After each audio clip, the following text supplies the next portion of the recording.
আসসালামু আলাইকুম। প্রিয় দর্শক, এইটা আজকের যেই দিনে বসে আপনাদের সাথে সরাসরি কথা বলছি, এটা আমাদের জন্য অনেক আ সফলতার একটা দিন। কিন্তু সার্বিকভাবে এই জাতি হিসাবে বাংলাদেশ সেনাবাহিনীর ইতিহাসে একটা কলঙ্কজনক অধ্যায়ে আমরা প্রবেশ করলাম।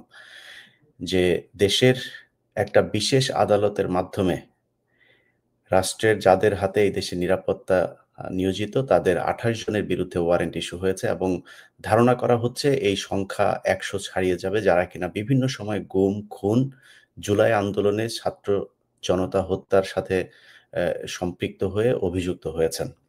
এ বিষয় নিয়ে আমরা আজকে কথা বলব। আমরা দীর্ঘদিন ধরেই আমাদের এখানে যারা আলোচক দেখছেন তারা তো আছেনই। ডক্টর কনক সারোয়ার ভাই তিনি তার আ উম আ অনলাইন প্ল্যাটফর্মে দীর্ঘদিন ধরে এটা নিয়ে যুদ্ধ করছেন। আমি যদিও মাঝখানে একটু চুপই হতাশই হয়ে গিয়েছিলাম বলা চলে। তো সেই ফলাফলটা আমরা দেখেছি এবং আমার সামনে আজকে যাদেরকে দেখছেন আমার সাথে তারা সবাই এই যুদ্ধে অংশ নিয়েছিল। তাদের সবারই কোনো না কোনো জায়গা থেকে এখানে ভূমিকা ছিল। তো আমরা আজকের অনুষ্ঠানে আসলে সেনাবাহিনীকে নিয়ে আমরা নানান ধরনের কথাবার্তা বলেছি কিন্তু আগে থেকেই বলিনি আমরা সেনাবাহিনীর বিপক্ষে না। সবসময় যত সেনাবাহিনীকে নিয়েই সমালোচনা করেছি এন্ড অফ দ্য আমাদের টক শো বলেন আর যেকোনো জায়গায় বলেন সবখানেই কিন্তু আমরা একটা কথা বলেছি যে এই সেনাবাহিনীকেই ঠিক হইতে হবে। তাদের হাতেই এদেশের স্বাধীনতা সার্বভৌমত্ব রক্ষা হতে হবে। যে কারণে আজকে শুরু থেকে শেষ পর্যন্ত সেই কথাটাই বলব। আজকে কোনো সমালোচনা না।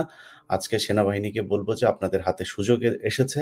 আপনারা দীর্ঘদিন ধরে এই গত ২ দিন আগের কথাও যদি বলি, ঘাটতাড়াও করেছেন যে আপনারা বিশাল কিছু আপনারা আপনাদের এদেরকে আটক হতে দেবেন না। আপনারা তাদের বাঁচিয়ে রাখবেন। এখনো ষড়যন্ত্র চলমান। আমি আজকে এই লাইভে ঢোকার আগেও শুনছিলাম যে ওয়াকার তার কিছু জেনারেলদেরকে নিয়ে নানান বৈঠক-টৈঠক করেছেন। তো সেই ষড়যন্ত্র এখনো চলমান আছে কিন্তু আমি মনে করি আপনাদের শুভ বুদ্ধির উদয় হওয়া উচিত। এই যে পরিস্থিতি, এই পরিস্থিতি আর ঘোলাটে হতে না দিয়ে আপনারা জনগণের কাছে আসবেন এবং এই দেশের স্বাধীনতার জন্য কাজ করবেন। কোন দল বা বিশেষ শক্তির হয়ে আপনারা কাজ করবেন না। আমরা সেনাবাহিনীর আর কোন সদস্যের নতুন করে কোনো অপরাধে জড়িয়ে হাত করা দেখতে চাই না। যারা অপরাধী আছে তাদেরকে খুব ভালোই আইনশৃঙ্খলা বাহিনীর হাতে তুলে দেবেন। এটা নিয়ে কোনো ধরনের নয়-ছয় করা, কোনো নাটক করার চেষ্টা করবেন না। সেই নাটক করলে কি হয় সেটা আপনারা দেখেছেন। আমরা এই ঘটনার সাথে যারা আছি তাদের মধ্যে সবচাইতে বেশি থেকে কাজ করেছেন, একেবারেই কাছাকাছি থেকে কাজ করেছেন। আমি সবার আগে যদি বলি আমাদের কর্নেল হাসিনুর আ ভাই, কর্নেল হাসিনুর ভাই আমার অনেক পরিশ্রম করেছেন, অনেক অ্যা ঝুঁকি আপনার উপর দিয়ে গিয়েছে। আমাদের সাথে আছেন ব্রিগেডিয়ার জেনারেল হাসান নাসের। আ তিনার উপর দিয়েও অনেক ঝড় গিয়েছেন, অনেক প্রোপাগান্ডা তাকে নিয়ে ছড়ানো হয়েছে। আ মেজর সুমন ভাইয়েরও বিশেষ কিছু ঘটনা আছে, সেগুলো সুমন ভাই হয়তো একদিন আপনাদের সামনে জানাবে। শাহনাজ আপু, আপনিও আতঙ্কে ছিলেন কখন কি হয়, যেভাবে ধরপাকড় হচ্ছিল আপনাদের ভেতরে। তো এইসব বিষয়গুলো নিয়ে যে যার জায়গা থেকে কথা বলবে। আমি শুরুতেই কর্নেল হাসিনুর আপনার কাছে যাচ্ছি স্যার। আপনি বলবেন যে এই যে প্রেক্ষাপটটা তৈরি হলো, আ দীর্ঘদিন ধরেই আপনারা তদন্তের সাথে আছেন। আ এই ২৮ জনের বাইরে আর কারা আসতে পারে বা অভিযোগগুলো কি ছিল তাদের বিরুদ্ধে? আনমিউট করে নিয়েন হাসিনুর ভাই। বিসমিল্লাহির রহমানির রহিম। এই অনুষ্ঠান যারা দেখছেন সবাইকে আমার সালাম। আসসালামু আলাইকুম। আজকে যদিও যে অনুষ্ঠানে আমরা কথা বলতেছি এটা খুব লজ্জার। সেনাবাহিনী আমাদের সার্বভৌমত্বের প্রতীক। তবে আমি মনে করি সবাইকে এই বলে আশ্বস্ত করতে চাই, ব্যক্তির দায় কেউ নিবে না। তারা যে অপরাধ করছে তার সেই দণ্ড তাকে পেতে হবে। তবে একটা মানুষের সহানুভূতি থাকতো, একটা মানুষের একটা আস্থা জায়গায় থাকতো যদি সেনাবাহিনী ১ম থেকে এটা স্বীকার করে নিত যে তারা ভুল করছে। কেউ স্বীকার করে নাই। খোদ ডিজিএফআই এর ভিতরে ছিল আয়নাঘর। কোনদিন তার অপরাধ বোধ ইভেন কোন যে তারা মানে স্বতঃস্ফূর্তভাবে যে কপারেট করে সেটা করেন।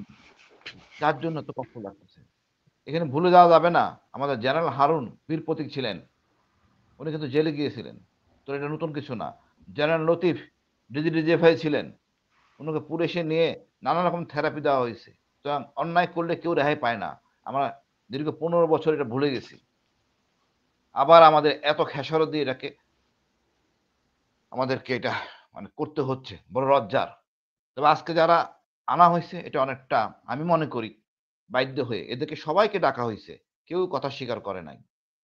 এটা স্বাভাবিক।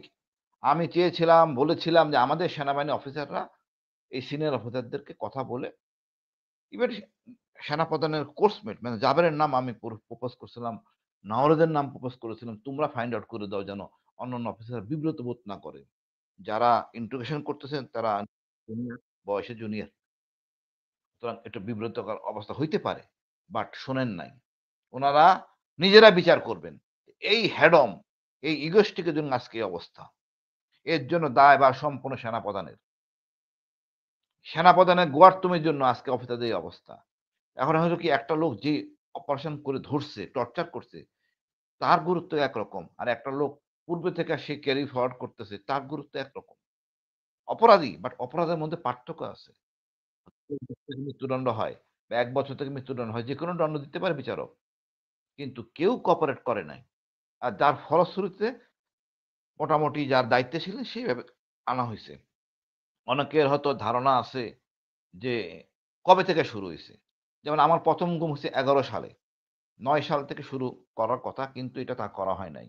নেহাত বাধ্য হয়ে আইসিটি যে ১৬ সাল থেকে অর্থাৎ ডিজিএফআই টা ধরা হয়েছে এইভাবে আজমি স্যার থেকে শুরু করে ৫ই আগস্ট। এখানে কারা ডিজি ছিলেন, কারা সিটিআইবি ছিলেন তাদেরকে আনা হয়েছে আজমি স্যারেরটা। এটা ডিজিএফআই। আর ওইখানে হলো গিয়ে আরমান ভাই, আরমান ভাই থেকে শুরু করে ৫ই আগস্ট পর্যন্ত কারা ছিলেন ADG RAB as well as director intelligence. এই সব মিলে এইটা। এর বাইরে আছে ডিজি র‍্যাব এবং আছে আমাদের ডিজিএফআই। এখন কথা হইলো এই অপকর্মগুলো করছে ডিজিএফআই। এই ৫ জন ডিজিএফআই এই কাজগুলি করছেন। সেনাপ্রধান এদেরকে আমি বলব সুযোগ দিছেন পলায় যাওয়ার জন্য। উনারাই তো করছেন।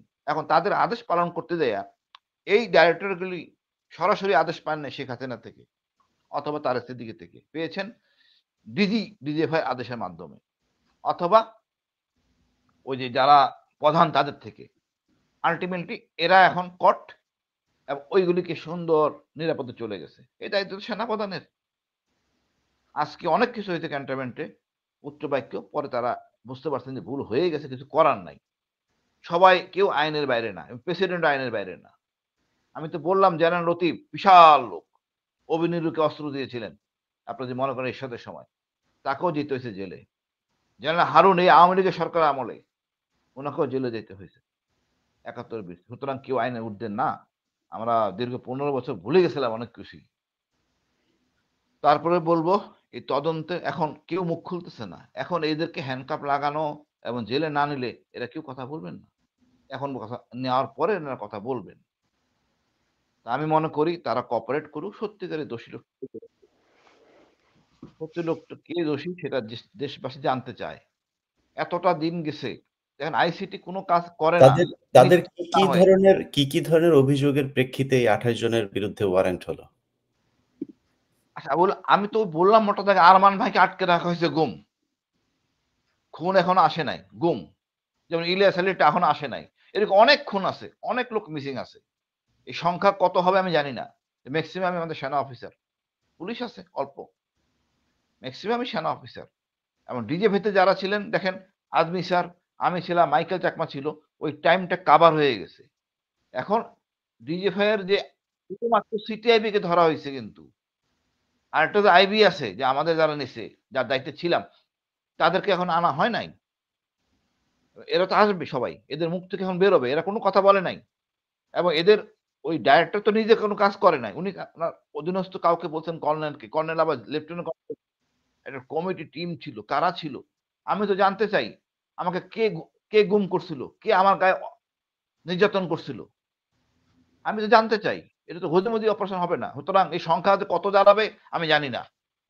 আর যদি আপনার বিচার ১৮ বছর ক্রস করলে আপনি বিচার পেতে বাধ্য। মাফ পাবেন না। এখানে সৈনিকেরটা আমি ধরলে তো ভাই আমি জানি না কত হবে, আল্লাহ মাহবুব রক্ষা করুক। বাট দেখেন আমাদের আওয়ামী লীগের নেত্রী মায়ার যে 7 মার্ডার ওখানে কিন্তু সৈনিক ছাড় পায় নাই। ক্ষমতায় থাকার পরে আওয়ামী লীগ সরকার ক্ষমতায় থাকার পরেও সেই সৈনিকরা ছাড় পায় নাই নারায়ণগঞ্জের ঘটনায়। আর এখানে যদি সৈনিক টান দেওয়া হয় আমি জানি এটা কত বড় যাবে। তারপর আমি শুনতেছিলাম হুমা খান ওনারা কিছু একটা কনসিডার করা হবে। কতটুকু? হয়তো সৈনিক মাপ দিলাম, বাট অফিসার তো মাপ দেওয়ার কোনো অবকাশ নাই। তাদের অনুশোচনা বোধ ছিল অনেক। একটা লোক যদি মানে আর্মি থেকে যদি অনুশোচনা বোধ করত যে না ভুল হয়ে গেছে, আমরা যতটুকু পারি, কোনো কোঅপারেট করে নাই। হবে না, এটা হবে না, সেই হবে না। আপনি বিশ্বাস করতে পারবেন না এদের মাথা উঁচু স্বভাব। মানে কতটা মানে বিরক্তকর মানে এরা কাকে থ্রেট করে নাই? এরা কাকে থ্রেট করে নাই? আতঙ্কে থাকতো লোকজন। আমাকে প্রায় রিং তো, "ভাই ঠিক আছে নাকি ক্যান্টনমেন্ট? ঠিক আছে নাকি ক্যান্টনমেন্ট?" আজকে না হলে ৫০ জন রিং করছে। ক্যান্টনমেন্টের কি অবস্থা? বুঝেন কি আতঙ্কে? তো আপনারা এগুলি করলেন। একের পর এক ভুল করে যাচ্ছেন। আপনি দিলেন বিডিআর ঘটনায় ফুল স্টপ। আপনি দিলেন ইয়ারে মাইরা, কি বলে? আমার নুরু ভাইকে দিলেন মাইর। তারপরে আপনি একের পর এর লগে দেখা করেন। সর্বশেষ যে কাজটা করলেন, মির্জা ফখরুল সাহেবের লগে দেখা করলেন। এর আগে বললেন ইন্ডিপেন্ডেন্ট ইন্ডিপেন্ডেন্ট কথা বললেন। কিন্তু কইরা আপনি কি ডুবাইলেন তো বিএনপিকে ডুবাইলেন। এখন তো আস্থা নাই আমাদের। এই সেনাবাহিনী নির্বাচনে গেলে নির্বাচন হবে না। এর মধ্যে একটা মানে সুবিধা পাবে হয়তো কেউ। এখন এইগুলি তো সেনাপ্রধান করছেন। উনাকে বারে, বারে বলা হয়েছে আপনার ডিএমআই কে সরান, আপনার সিওএসইউ কে সরান। উনি সরান নাই। উনি জেনারেল কি করলেন? এই যে দেখেন কোর কমিটিতে ছিলেন ডিজিএনএসআই, তাকে পোস্টিং করা হয়েছিল একটা ইনস্টিটিউশনে, ওখান থেকে সরাই আয়না 19 ডিপ ঘাটালে দেওয়া হয়েছে। এটা কি মনে হয় আপনার? এটা কি মনে হয় আপনার যে উনি এই অপরাধটাকে উনি ওন করেন? কোর কমিটিতে ছিলেন এনআইসি তে। উনিও তো অ্যারেস্ট হবেন। না হওয়ার তো কোনো কারণ নাই। আপনি দেখেন বিডিআর ওই অফিসারটা লেফটেন্যান্ট কর্নেল, ওকে যখন জিজ্ঞেস করা হবে কার আদেশে আপনি এসেছিলেন? ও বলবে মিনিমাম বলবে যে ডাইরেক্টর অপারেশন অর্থাৎ একজন ব্রিগেডিয়ার। ডাইরেক্টর অপারেশনে ধরলে কে বলবে? DG BDR. আপনি খালি দেখেন ইলিয়াস ভাই কত আসবে। আমরা এরকম চোখ বন্ধ করে কাজ করলে তো হবে না। আপনারা যা হুম, বলছে তাই করছেন। খেয়াল ছিল না? ইলিয়াস ভাই একটু খালি একটা কথা বলি, মনে করেন না। আমি গুম হইছি যখন, আমি আতঙ্কে থাকতাম আমার বাচ্চারা কি করতেছে। বাসায় আমার মা আমার বাসায় ছিল। আমার মাকে মেসেজ দিছে আমার খালারা, "তোমার ছেলে মারা গেছে, আল্লাহ, আল্লাহ করো।" আমার বউ বিভিন্ন জায়গায় দৌড়াদৌড়ি করত। আমার মা ক্ষেপে গেছে। তোমাদের বলে আল্লাহ, আল্লাহ করতে, বেহেশত নসিব করার জন্য তোমরা এই কাজ করতেছো। ধরায় দেয়া হলো আমাকে ইঞ্জেকশন দিয়ে পাগল করে ফেলতেছে। বাচ্চারা বাইরে গেলে পাগলগুলি খুঁজতো গোনা, গোনা দেখতো কেউ বসে আছে কিনা। আমি যে ভালো খাবারগুলি খাইতাম কেউ খাইতে পারে নাই। এই অনুশোচনা বোধ বলছি আমি অনেক জায়গায়। তারা ফিল করে নাই। আমি জানি আজকে কি কষ্ট হবে ভাবিদের। এই জেলখানা যাবে কি অত্যাচার করে, অনাচার করে জেল কর্মীরা, জেলাররা। জেলের মধ্যে মামুন খালেদ আমাকে মারতে চাইছে জেএমবি দিয়ে। আল্লাহ তো মানে ঘুমায় নাই। উনি দেখেন সব। আমি দেখতেছি। আমি যে ফিরে আইছি মা বিশ্বাস করতেছে না। আমার মিসেস মোবাইলে বলতেছে ফিরে আইছে। বিশ্বাসই করতেছে না। আম্মা রাগ করে বাসা থেকে চলে গেছে। আমার বোনের বাসায়। যে কেন কথা শুনতেছে না? আমার বউ কেন বাইরে, বাইরে ঘুরতেছে? তা আমরা কোন জায়গায় গেছিলাম? আমি আমার বাচ্চাদেরকে কোলে আমার Facebook এ দেখবেন বাচ্চা আমার কোলে। বাচ্চাদের আদর করতে পারি নাই দীর্ঘ এতটা বছর। এখন জি। একটা শেষ কথা বলি ভাই। এই আজমি স্যার বলছে এতদিন সেনাপ্রধান আমার ছাত্র ছিল। গতকাল পরশুদিন আমি জিজ্ঞেস করলাম, "স্যার, আপনার পেনশনের কি অবস্থা? কত টাকা পাইছেন?" স্যার বলে, "আমি কিছু পাইনি।" আমি, "কি বলেন স্যার?" কয়, "দেখো আমাকে এত কিছু বলছে, পরে আমারে বাধ্যতামূলক অবসর দেখাইছে। যখন আমি আপত্তি তুললাম, "কেন?" তখন করছে অকালীন অবসর। বুঝেন? অকারের ফাইজলামি বুঝেন। মানে সে বলতে চাচ্ছে আপনি যা না, করা হইছে আজমি আজ আজ আজমি ভাইরে আমি খুব পছন্দ করি। আমার খুব পছন্দের মানুষ। বাট এটা শুনে খুব ভাল লাগতেছে।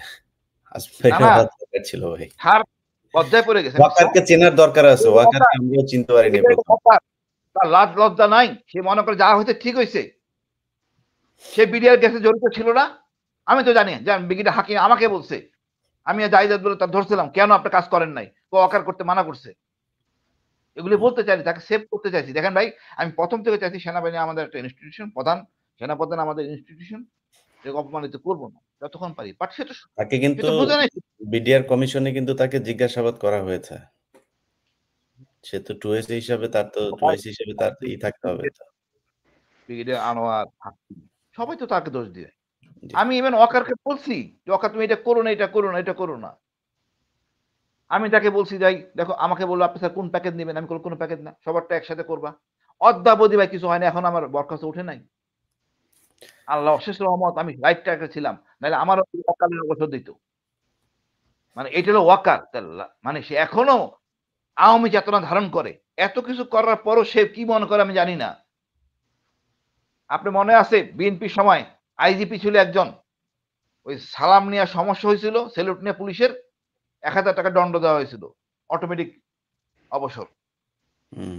এখন কালকে যদি আদালত ডাকে ডিপিএস বা এজি কে, কেন কার্যকরী গ্রহণ করা হয় নাই, ১,০০০ টাকা দণ্ড, আল্লাহ না করুক, সোজা হয়ে যাবে। আমরা আইন যে কত বড় ভুলে গেছেন। আমি এটুকু বলি শেষ করব, বাট আমি মনে করি দেশের সম্মান অর্জন, এই ভাই ইলিয়াস ভাই এটাও সত্য কথা, যেই হাবিলদারটা আমার গায়ে ঘুষি মারছে, আমাকে চট থাপড় মারছে, লাথি মারছে, সে কিভাবে সেনাবাহিনীতে থাকবে? তাকে দণ্ড না দেন, সেনাবাহিনী থেকে উচিত ছিল তাকে বের করে দেন। তো সে গল্প করে করে বেড়াবে, আরে সালে কর্নেলে মেরে আইছি আমি। সবার সাথেই ব্যবহার করছে। এই এমওডিসি আমার সাথে, সে কিভাবে চাকরি করে? এটা তো মানা যাবে না। তা আমার প্রথম গুমটা এখনো শুরু হয়নি ভাই, ১৬ সাল থেকে শুরু হয়েছে মূলত। হতাশ হওয়ার কিছু নাই, অনেক বেরোবে, অনেক বেরোবে। ইনশাআল্লাহ। জি, ওই যে ব্রিগেডিয়ার ইনশাআল্লাহ। ধন্যবাদ ব্রিগেডিয়ার ভাই, ধন্যবাদ। Brigadier Hasan Nasir sir. আসসালামু আলাইকুম। ধন্যবাদ ইলিয়াস ভাই এবং আমার সহ-আলোচক যারা আজকের বিশেষ অনুষ্ঠানে যোগদান করেছেন। আমি যে বিষয়টা আলাপ করব, আমরা গত ৫ই আগস্ট থেকেই বলতে পারেন আন্দোলন করে আসছি। তার আগের থেকেই ছিল, বাট জোট আন্দোলন করছিলাম যে সেনাবাহিনীতে যাদের কারণে হাসিনা স্বৈরাচার হয়ে উঠেছিল তাদেরকে শাস্তির আওতায় এনে, বিচারের আওতায় এনে সেনাবাহিনীকে কলঙ্ক মুক্ত করতে। এটাই হয়ে গেছিল কিন্তু আমাদের অপরাধ।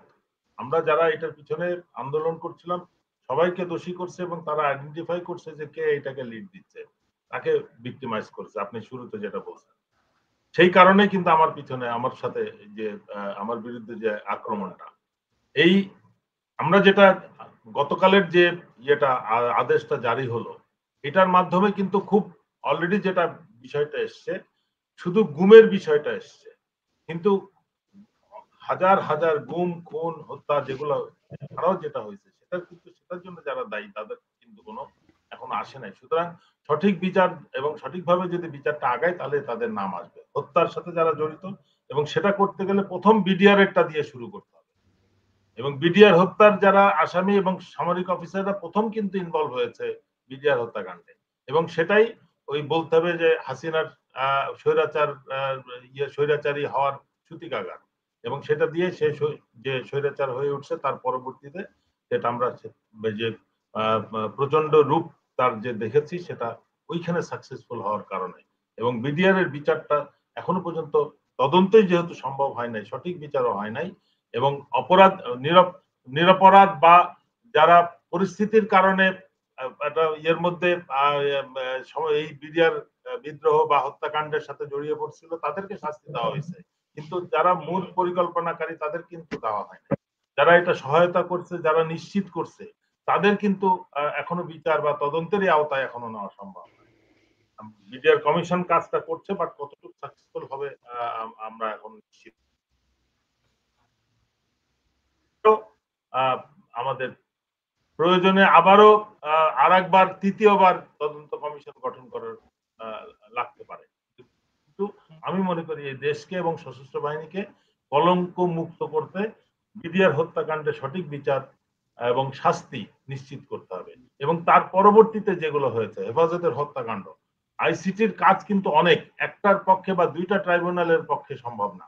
আমি মনে করি যেটা শুরু হয়েছে, ডক্টর ইউনূস যথেষ্ট সাহস দেখিয়েছেন এবং সশস্ত্র বাহিনীর উচিত, সশস্ত্র বাহিনীর প্রথম যে বিষয়টা তারা খেয়াল করবে যে গত 16 বছরে তো অনেক অন্যায়, নিরপরাধ, অন্যায় না করা এবং নিরপরাধ অফিসাররা তাদেরকে ধরে জেলে হ্যান্ড ওভার করা হয়েছে।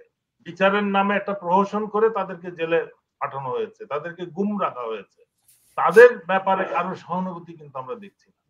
আমরা জেনারেল ব্রিগেডিয়ারদের সম্পর্কে দেখছি, সেনা একটা সৈনিক অনেক কম অপরাধ করে কিন্তু জেল খাটে। আমি মনে করি 1 মাস 2 মাস সে ছুটিতে ছিল, ফেরত আসলে তাকে জেলে দেওয়া হয়। সুতরাং জেল কিন্তু সেনাবাহিনীর জন্য কোনো নতুন কোনো বিষয় না।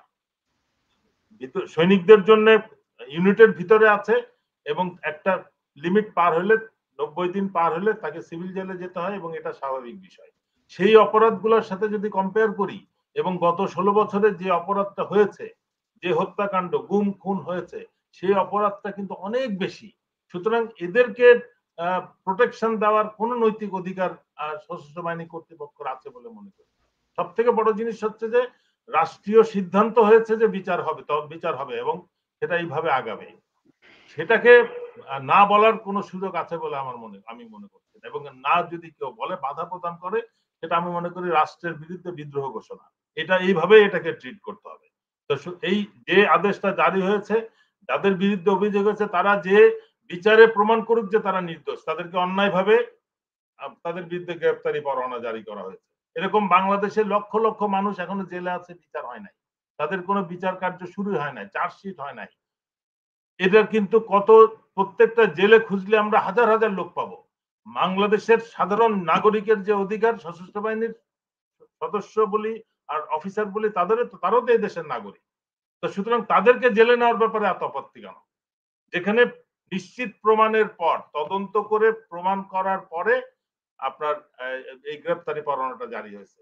কিন্তু আমরা সবসময় দেখি যে কেউ এসে ফৌজদারি অভিযোগ করলে আগে অপরাধ করুক বা না করুক তাকে আগে জেলে নেওয়া হয়, তারপরে তদন্ত করে 5 বছর 10 বছর পরে সে নিরপরাধ বেরিয়ে আসে। কিন্তু এই 10 বছর 5 বছর বা 1 বছর যে টাইমটা সে জেলে গেল, তার এবং তার পরিবারের যে ক্ষয়ক্ষতি হলো, এই বিষয়টা কিন্তু আমরা কখনো দেশের সাধারণ নাগরিকদের এই কষ্টটা কিন্তু আমরা কখনো হিসাবে নেই না। এখন যেহেতু মিনিস্টার, মানে মন্ত্রী, সচিব, জেনারেলসদেরকে জেলে যাওয়ার প্রয়োজন উঠেছে, এখন আমরা তাদেরকে প্রিয়জন ভানে উঠলে আমাদের দেখলে কষ্ট লাগছে। বাকিরা দেশের নাগরিক না? ছোট ছোট অপরাধে এখন অনেক জেলে আছে। পকেট মার, ছিনতাইকারী, পেটের অপরাধে যারা অপরাধ করে, তাদের তো প্রয়োজনে, তাদের তাগিদে তাদেরকে আমরা কাজ দিতে পারি নাই, তাদের পরিবারের ভরণ পোষণে তাদের সুযোগ নাই, তারা চুরি করছে, ছিনতাই করছে, তারা ছোট ছোট অপরাধ করছে, এদেরকে আমরা জেলে দিচ্ছি। জেল ভরে গেছে, কিন্তু আমি মনে করি যে আমাদের জেলখানার সিস্টেমটা পাল্টায় ফেলা উচিত, সব ভিআইপি প্রিজন বানানো উচিত। আর যারা পেটের দায়ে মানে মানে বাধ্য হয়ে যারা জেল খাটে, মানে চুরি করে বা অপরাধ করে, তাদের জন্য কারেকশন সেন্টার করা উচিত। তাদেরকে একটা কারেকশন সেন্টারে নিয়ে তাদেরকে কর্মসংস্থানের ব্যবস্থা করা উচিত। তারা যাতে অপরাধ না করে সে ব্যাপারে তাদেরকে শিক্ষা দেওয়া উচিত, যাতে বেরিয়ে এসে তারা একটা মানে প্রশিক্ষিত জনবল হিসেবে তারা ফেরত আসতে পারে। কিন্তু যার 100 কোটি টাকা আছে, সে 1000 কোটি টাকা বানাচ্ছে, সে হচ্ছে রিয়েল ক্রিমিনাল।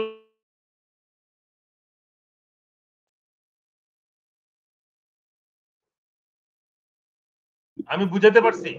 এই জিনিসটা আমাদের কিন্তু আমাদের দৃষ্টিভঙ্গিটা পাল্টাইতে হবে, যে বাংলাদেশের শত্রু কারা, অপরাধী কারা। তো সুতরাং জেলখানাকে আমরা অনেক অনেক জেলখানা বানাবো, যেটা ফার্স্ট ক্লাস জেলখানা হবে, সব পুরো জেলখানাটা ফার্স্ট ক্লাস হবে, এবং সেখানে প্রকৃত অপরাধী যারা, দেশের শত্রু যারা দেশের সম্পদ লুট করছে, এই রাষ্ট্রীয় ক্ষমতা অবৈধভাবে দখলের জন্য যারা গুম খুন হত্যাকাণ্ড করতেছে, তাদের জন্য আমরা জেলখানা প্রস্তুত করব। কিন্তু যারা পেটের দায়ে অন্যায় করতেছে তাদের জন্য আমরা কারেকশন সেন্টার বানাবো, কর্মসংস্থানের ব্যবস্থা করব। আমি মনে করি যেটা শুরু হয়েছে, এই পদক্ষেপটা সশস্ত্র বাহিনী যেন সঠিক দৃষ্টিভঙ্গি থেকে এটা গ্রহণ করে, এবং সশস্ত্র বাহিনীর সম্মান যেটা হানি হয়েছে সেটাকে পুনরুদ্ধারের যে একটা সুযোগ এসছে, এটা যেন তারা গ্রহণ করে। যে এই বাহিনীরই এই ব্রিগেডিয়ার জেনারেল কর্নেলদের সামনেই কিন্তু অফিসাররা খুন হয়েছে, গুম হয়েছে, অন্যায়ভাবে জেলে গিয়েছে, তারা কিন্তু তখন চুপ ছিল, তাদের বক্তব্য দেওয়ার সুযোগ ছিল।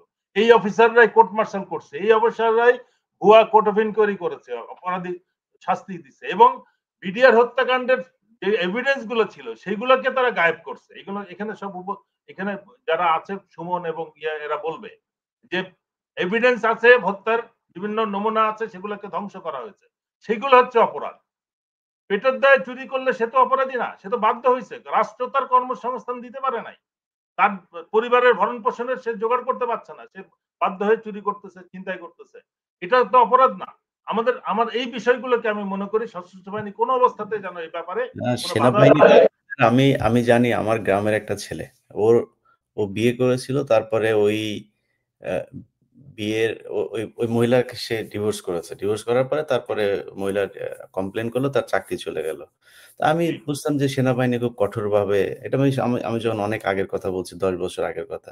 বাট এখন যেটা দেখছি যে এই যে সাবেক শফি, এ মনে হয় সেনাবাহিনীর ইতিহাসে সবচাইতে চরিত্রহীন এই সেনাপ্রধান ছিল। ও এবং মাই সে গড, মানে আমি কল্পনা করতে পারি না একটা সেনাবাহিনী প্রধানের প্রতিষ্ঠান, সে কিন্তু একটা প্রতিষ্ঠান, সে কিন্তু বাহিনী প্রধান না শুধু, সে তার অফিসটাকে কিভাবে কলুষিত করছে এবং সে আর নিজের নারী চরিত্র নারী করছে সেটা তো নারী কর্মকর্তা, নারী সেনা কর্মকর্তাদেরকে পর্যন্ত জি সে বাধ্য করতো এগুলো করতে। জি জি জি জি। এগুলোর তালিকাও আছে লম্বা। তো এটা এই এইগুলার শাস্তির বিচার বিচার করতে হয় হবে। না। আমি মানে যেটা আরো সৈনিকদের যেটা বলতে বিচার হয়। চাচ্ছি, সৈনিকদের ক্ষেত্রে আইন খুব একদম কঠোর। জেনারেল মঈনের বিচার হইতে হবে কঠোর, বিকজ সে স্বৈরাচারের পথটা সুগম করছে। হুম, সে মানে সে হাসিনাকে ক্ষমতায় আসতে সুযোগ দিয়েছে। তারপরে সকল সেনা, আমি তো ওয়াকারকে তো অনেক কম অপরাধী মনে করছি, সে কিন্তু ইচ্ছা করলে মানে এই বিপ্লবের পক্ষে থাকতে পারতো। আমি এখন যুক্তি দিব, সে 15 জুন দায়িত্ব নিয়েছে, সে মেজর হিসেবে কি করছে বিডিআর এর, তার দায়িত্ব কিন্তু অনেক কম, ওখানে অনেক বেশি বড় দায়িত্ব ভান্ডার রয়েছে যারা হত্যাকাণ্ডের সাথে জড়িত। কিন্তু সেনা প্রধান হিসেবে সে কিন্তু 15 জুন ক্ষমতা নিয়েছে, 1 তারিখ থেকে আন্দোলন চলতেছে।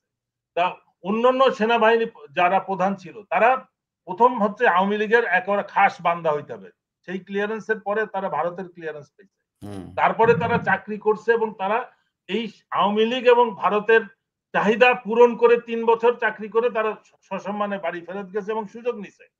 তারপরে অনেক রকম সুযোগ সুবিধা তারা নিয়েছে, চাকরি থাকতে নিয়েছে। আজিজ বলি, শফি বলি, তাদের চেয়ারটাকে চরমভাবে অপব্যবহার করছে। এদের এখনো পর্যন্ত তো কোনো হিসাবে নেওয়া হয় নাই। এদেরকে হিসাবে নিয়ে সেনা সশস্ত্র বাহিনীকে কলঙ্ক মুক্ত করতে হবে। এই জিনিসগুলো আমাদেরকে নিশ্চিত করতে হবে এবং প্রকৃত অপরাধী যারা, দোষী যারা, তাদেরকে শাস্তির আওতায় নিতে হবে এবং যাদের প্রতি অপরাধ করা হয়েছে তাদেরকেও সুবিচার দিতে হবে যারা এই সমস্ত অপরাধে জড়িত। জি স্যার, জি, ধন্যবাদ থ্যাংক ইউ। স্যার। আ ক্যাপ্টেন শাহনাজ, আপনার যদি তাড়া না থাকে তাহলে আরো পরে বলবো। আর যদি আপনার বাচ্চাদের তাড়া থাকে তাইলে বলতে ইলিয়াস পারেন। ভাই, জি, ইলিয়াস ভাই, জি, ১ মিনিট দেখেন, এই যে একটা কমিশন আমাদের প্রমোশনের দ্বারা আমরা ক্ষতিগ্রস্ত। হুম, সেনাপ্রধান কত বড় সাহস, যেন হাফিজের মতো একটা উপদেষ্টা তার আদেশে ভায়োলেট করছে। রাষ্ট্রের সর্ব মানে যার উপর থেকে চিঠি প্রজ্ঞাপন, যে ফিজিক্যালি বলছে না জয়েন করার জন্য। আপনি কয়টা মাফ করবেন? এবং আচ্ছা, সে আপনারে এ- আরেকটা এ- কোয়েশ্চেন করি হাসিম ভাই, সেটা হচ্ছে যে ধরেন আপনাদের সেনা আইন অনুযায়ী আপনি সার্ভিসে থাকা অনুযায়ী কি আপনাকে আমরা গ্রেপ্তার করে আনতে পারবো? মানে সিভিল পুলিশ গ্রেপ্তার করতে পারবে? পারবে। সেটা হলো গিয়া আর্মি, দেখলাম ওই 4টা ধারা আছে, 5টা ধারা আছে, এই আইন বিচার করবে সিভিল, আর্মি করতে পারে না। তখন কি করে সেনাবাহিনী, তাকে অবসর বরখাস্ত করে ফেলে, তারপর হ্যান্ড ওভার করে। হুম। এখন গতকাল মানে তার যখন বরখাস্তটা আগে নাকি সিন্স আপনি অ্যারেস্ট হবেন তারপরে হচ্ছে গিয়ে আপনি বরখাস্ত? মিলিটারি পুলিশ নিয়ে আসে, হুম, মিলিটারি পুলিশ নিয়ে আসতে পারে, আনার পর দেখে সে আসলে সে আর্মির লোক কিনা। তখন হুম, পিএস ডাইরেক্টর কি করে, তাকে আর্মি থেকে অবসর পাঠায় দেয় সত্যিকারে জেনুইন হইলে, জেনুইন আচ্ছা, হয় সাধারণ। হুম, এখন দেখেন গতকাল স্বাক্ষর হয়েছে, ওই সময় থেকে এরা কিন্তু আর পদবিতে থাকতে পারবে না নতুন আইনে। হুম, এখন কথা হলো, আপনি যে এত মানে, আমার রেজাকুল হায়দার মৃত্যুদণ্ড ছিল, কেউ তো কান্দে নাই, তার পরিবারে একটা খোঁজ পর্যন্ত নেয় নাই, তার জমি টমি সব আটকে দিয়েছিল মেজর রেজাকুল হায়দার। এত দয়া হুম। দেখার কিছু নাই। তারা কতটা অমানবিক আচরণ করছে এই তুলনায় বলবো কম। একজন ব্রিগেডিয়ার তো মারাই গেছে জেলখানায়। অক্সিজেন এর উপর বন্ধ করে ব্রিগেডিয়ার রহিমকে মৃত্যু নিশ্চিত করছে। Major general. এত অবকাশ নাই। আমাকে ফ্লোরে শোয়াই রাখছে ৪৩ দিন। আর নির্মম নির্যাতন। কোথায় ছিলেন ওয়াকার? এই যে তারপর হত্যা মামলা ৫ জন অফিসার কোথায়? আজকে মেজর জিয়াকে মিথ্যা মামলা দেওয়া হয়েছে। মেজর জিয়াকে, তাকে উদ্ধারের জন্য একটা চেষ্টা করছে আমাদের ওয়াকার। কোন কারণে ওয়াকার কেন গুণগান গাবো? কর্নেল আর হক একাই এই আপনি তো ৫ তারিখের আগের ঘটনাগুলো যদি আপনারা ধরেন, যে জুনের ১৫ তারিখের পরের সময়টাও তো ওয়াকার ছিল। তো সে সেনাপ্রধান হিসাবে প্রধানের চেয়ারে থাকা অবস্থায় ক্যান্টনমেন্টের ভেতরে যখন আয়নাঘরে সেনাবাহিনীর অফিসাররা বন্দী থাকে, তারা তো ৫ তারিখের পরে বের হইল। তো এটার দায় সেনাপ্রধানকে নিতে হবে না? সুমন ভাই যদি বলে কিন্তু মানে আপনি ৫ তারিখের পরে ১ বছর কেটেছে, ১ বছর গিয়েছে। এই গত ১ সপ্তাহের ভেতরে সুমন ভাই যদি বলে তাহলে এটা উনার উপরে ছেড়ে দিলাম। তাহলে শুনতে পারবেন কি হয়েছে। উনি এখনো ইলিয়াস ভাই শয়তানি করে যাচ্ছেন। ইলিয়াস ভাই আমাদের জেনারেল আকবর বলে দিছেন, যখন আমি আর ব্রিগেডিয়ার হাসান নাসির স্যার আমরা যখন কচুকাতে ছিলাম, তখন মেসেজটা যায় বঙ্গভবনে। সেনাপ্রধান ওখানে ছিলেন, তখন কথা উঠতেছিল আয়নাঘর নিয়া। তো প্রেসিডেন্ট বিষয়টা উঠাইলে জেনারেল আকবর ওখানে ছিলেন, উনি বলছেন, সেনাপ্রধান বলছে, "হ্যাঁ, লেট মি হ্যান্ডেল ইট।" অর্থাৎ উনি জানেন। এই ওয়ান সেন্টেন্স ইজ এনাফ। সাক্ষী হুম। জেনারেল আকবর সেনাপ্রধান জেলে যাওয়ার জন্য যথেষ্ট। বিকজ আপনি যদি কোনো অপরাধ জানেন গুম সম্বন্ধে, আপনিও একই অপরাধে অপরাধী। ভাই ওরে আর এখন ভয় দেখেন না, ওর এমনিতেই নার্ভ দুর্বল, ওরে ভয় দেখেন না। ভাই না অনেক না, সম্মান করছি। ওয়াকার কিন্তু end of the day, Ilias ভাই, end of the day Waker কিন্তু শেখ হাসিনার আত্মীয় হিসেবে কাজ করছে, নট বাহিনী প্রধান, দেশের স্বার্থে না। একটা একটা আপনাদের কোনো মানে কমিশন র্যাঙ্কের কোনো অফিসার কি মানে এই ক্লিয়ারেন্সের বাইরে অন্তত 2000 যদি আমি ধরি 18 নির্বাচনের পর থেকে এই ক্লিয়ারেন্সের বাইরে কি কেউ কোনো অফিসার জয়েন করতে পেরেছে আমারে বলেন? সেখানে সেনাপ্রধান তারে তো একদম পুরো কিডনি-টিডনি সব চেক করে যে ওর আওয়ামী লীগের কোনো কিছু আছে কিনা দেখে তারপরে তাকে দিয়েছে। সব জায়গায় হাসিনার নিয়োগ করা সবাইকে সরতে হবে। সেনাপ্রধান থাকে কিভাবে? তার উচিত ছিল মানে নৈতিকভাবে তার উচিত ছিল 6 তারিখে পদত্যাগ করা। জি। যাক ক্যাপ্টেন শাহনাজ। আসসালামু আলাইকুম। আসসালামু আলাইকুম ইলিয়াস ভাই।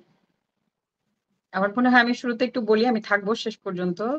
তো আপনার আপনি প্রশ্ন থাকলে দিয়ে তাইলে শুরু করতে পারেন আপনি বা আমার থাকলে আপনি থাকলে তাইলে আপনি পরেই বলেন। আমরা আমাদের এই সুমন ভাইয়ের কাছে যাওয়ার আগে আমাদের সিনিয়র একজন আছেন। আমি স্যারের সাথে। আমি আপনাদেরকে জিজ্ঞেস করেছিলাম যে কলিমুল্লাহ স্যারকে চিনেন কিনা? আপনারা চিনেনও না তাকে এত আগের। তো স্যার আপনি আপনি বলেন কি অবস্থা? কি জি, জি, দেখছেন? বলুন। আপনার রেখে যাওয়া সেই সেনাবাহিনীর সাথে এখনকার সেনাবাহিনীর পার্থক্য কি দেখছেন?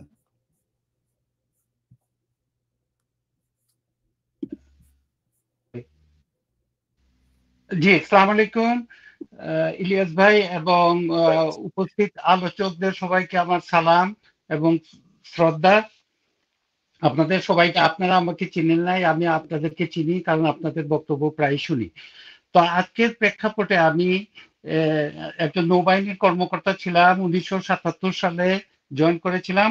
যাই হোক, মইনুল আহমদ সরকারের সময় আমাকে কোনো রকম তদন্ত ছাড়াই বরখাস্ত করা হয়। যাক, সে বিষয়ে এখন যাব না। এবং আমি এটার কোনো বিচারও চাই নাই, কারণ আমি মনে করি অন্যায়ভাবে যারা যেহেতু নৌবাহিনী আমাকে বরখাস্ত করেছে, নৌবাহিনীর এই দায়িত্ব হবে তাদের এ অন্যায়ের সংশোধন করা। এই জন্য আমি কোনো উদ্যোগ নিতে রাজি না। যাই হোক, আজকের প্রেক্ষাপটে আমি এটা বলতে চাই যে দ্বিতীয় বিশ্বযুদ্ধের পর যে নুরেমবার্গ ট্রায়াল হয়েছিল, তারপর থেকে এটা একটা প্রতিষ্ঠিত সত্য ইন্টারন্যাশনাল ল ওয়ারে যে কোনো অন্যায় কাজের জন্য সশস্ত্র বাহিনী, সেনাবাহিনী, নৌবাহিনী, বিমান বাহিনী, যে কোনো সশস্ত্র বাহিনী বা প্যারামিলিটারি কোনো অফিসার বা সদস্যের, সে যদি কোনো অন্যায় বেআইনি কাজ করে, তাহলে সেটার জন্য কমান্ড বা অথরিটির অর্ডার কোনো ডিফেন্স হয় না। কারণ সবাই শপথ নেয় to carry out lawful orders, মানে আইনসঙ্গত আদেশগুলোই মানতে সশস্ত্র বাহিনীর সদস্যরা বাধ্য। কাজে যে কোনো সশস্ত্র বাহিনীর সদস্য যখন গুম, খুন বা অন্যান্য অপরাধমূলক কর্মকাণ্ডে যারা জড়িত হয়েছে, তারা বাংলাদেশের সশস্ত্র বাহিনীর আইনে এবং আন্তর্জাতিক আইনেও তারা বিচারের সম্মুখীন হতে হয় এবং তারা অপরাধ প্রমাণ সাপেক্ষে শাস্তিযোগ্য। কাজে এটা সশস্ত্র বাহিনীর সকল অফিসারদেরই জানার কথা, কাজে এ ব্যাপারে কোনো সংশয় নাই। আর দ্বিতীয়ত আমি যেটা বলতে চাই যে অত্যন্ত সম্মানের সাথে বলতে চাই যে আমি হেডিং এ দেখছি সেনাবাহিনীর হাতে হাত করা দায়কার, বা ইলিয়াস ভাই প্রথম দিকে একটা বলেছেন সেনাবাহিনীর হয়তো আজকে একটা কালো অধ্যায়। আমি বলতে চাই আজকে সেনাবাহিনীর বা সশস্ত্র বাহিনীর একটা সুবর্ণ সুযোগ বা স্বর্ণ যুগের সূচনা। কারণ এটা প্রতিষ্ঠিত হতে যাচ্ছে যে বাংলাদেশের সশস্ত্র বাহিনী আইনের মধ্য দিয়ে চলবে এবং সশস্ত্র বাহিনীর যে সদস্যরা, সে যে র্যাঙ্কের হোক, যে পর্যায়ের হোক, যারা অপরাধমূলক কর্মকাণ্ডের সাথে জড়িত, ইলিয়াস ভাই প্রশ্ন করেছিলেন, কর্নেল হাসিনুর রহমান সঠিক উত্তর দিয়েছেন, তাদেরকে সিভিল আইন প্রয়োগকারী সংস্থা গ্রেফতার করে সশস্ত্র বাহিনীকে জানায়, তারপর সশস্ত্র বাহিনী তাদেরকে চাকরিচ্যুত করে হ্যান্ড ওভার করে দেয়। কাজেই এটা নতুন কিছু নয়, এবং এটা এই কথাটা উল্লেখ করা হয়েছে যে তাপসের ঘটনায় অনেক ক্ষেত্রেই নিরপরাধ সশস্ত্র বাহিনী অফিসারদেরকে বিচারের এবং জেলের সম্মুখীন করা হয়েছে। এখন বরং বর্তমান পরিস্থিতিতে আন্তর্জাতিক অপরাধ ট্রাইব্যুনালে যে বিচার হচ্ছে, এটা আন্তর্জাতিক মানসম্পন্ন একটা বিচার প্রক্রিয়া শুরু হয়েছে, এবং আমাদের সকলের উচিত, সশস্ত্র বাহিনীর সব সদস্যের উচিত এই বিচার প্রক্রিয়ার উপর পূর্ণ আস্থা রাখা, এবং সশস্ত্র বাহিনী এজ এন অর্গানাইজেশন উচিত এই আন্তর্জাতিক অপরাধ ট্রাইব্যুনালের সাথে সহযোগিতা করা। কারণ অপরাধী ব্যক্তিদের, এবং এরা জাস্ট অভিযোগ না, আন্তর্জাতিক অপরাধ ট্রাইব্যুনালের প্রসিকিউশন টিম তাদের তদন্ত শেষে প্রিমা ফাসি অপরাধ প্রমাণিত হওয়ার সাপেক্ষেই মাননীয় আদালত তাদের বিরুদ্ধে গ্রেফতারি পরোয়ানা জারি করেছেন। সুতরাং সশস্ত্র বাহিনীর উচিত, এবং আমি দৃঢ়ভাবে বিশ্বাস করি তারা সেটাই করবেন, কারণ বাংলাদেশের সশস্ত্র বাহিনী জাতিসংঘ কর্মকাণ্ডের সাথে জড়িত। আমরা অত্যন্ত গৌরবান্বিত যে আমরা আন্তর্জাতিক নিয়ম কানুন আইন মেনে চলতে অঙ্গীকারবদ্ধ। কাজেই এই সমস্ত অফিসার যাদের বিরুদ্ধে গ্রেফতারি পরোয়ানা জারি হয়েছে বা ভবিষ্যতে আরো যাদের বিরুদ্ধে হবে, তাদেরকে আন্তর্জাতিক অপরাধ ট্রাইব্যুনালে তুলে দেওয়া হবে, এবং তারা সুবিচার পাবে। অপরাধ সাপেক্ষে, অপরাধ প্রমাণ সাপেক্ষে তাদের শাস্তি হবে, এবং এই তাদের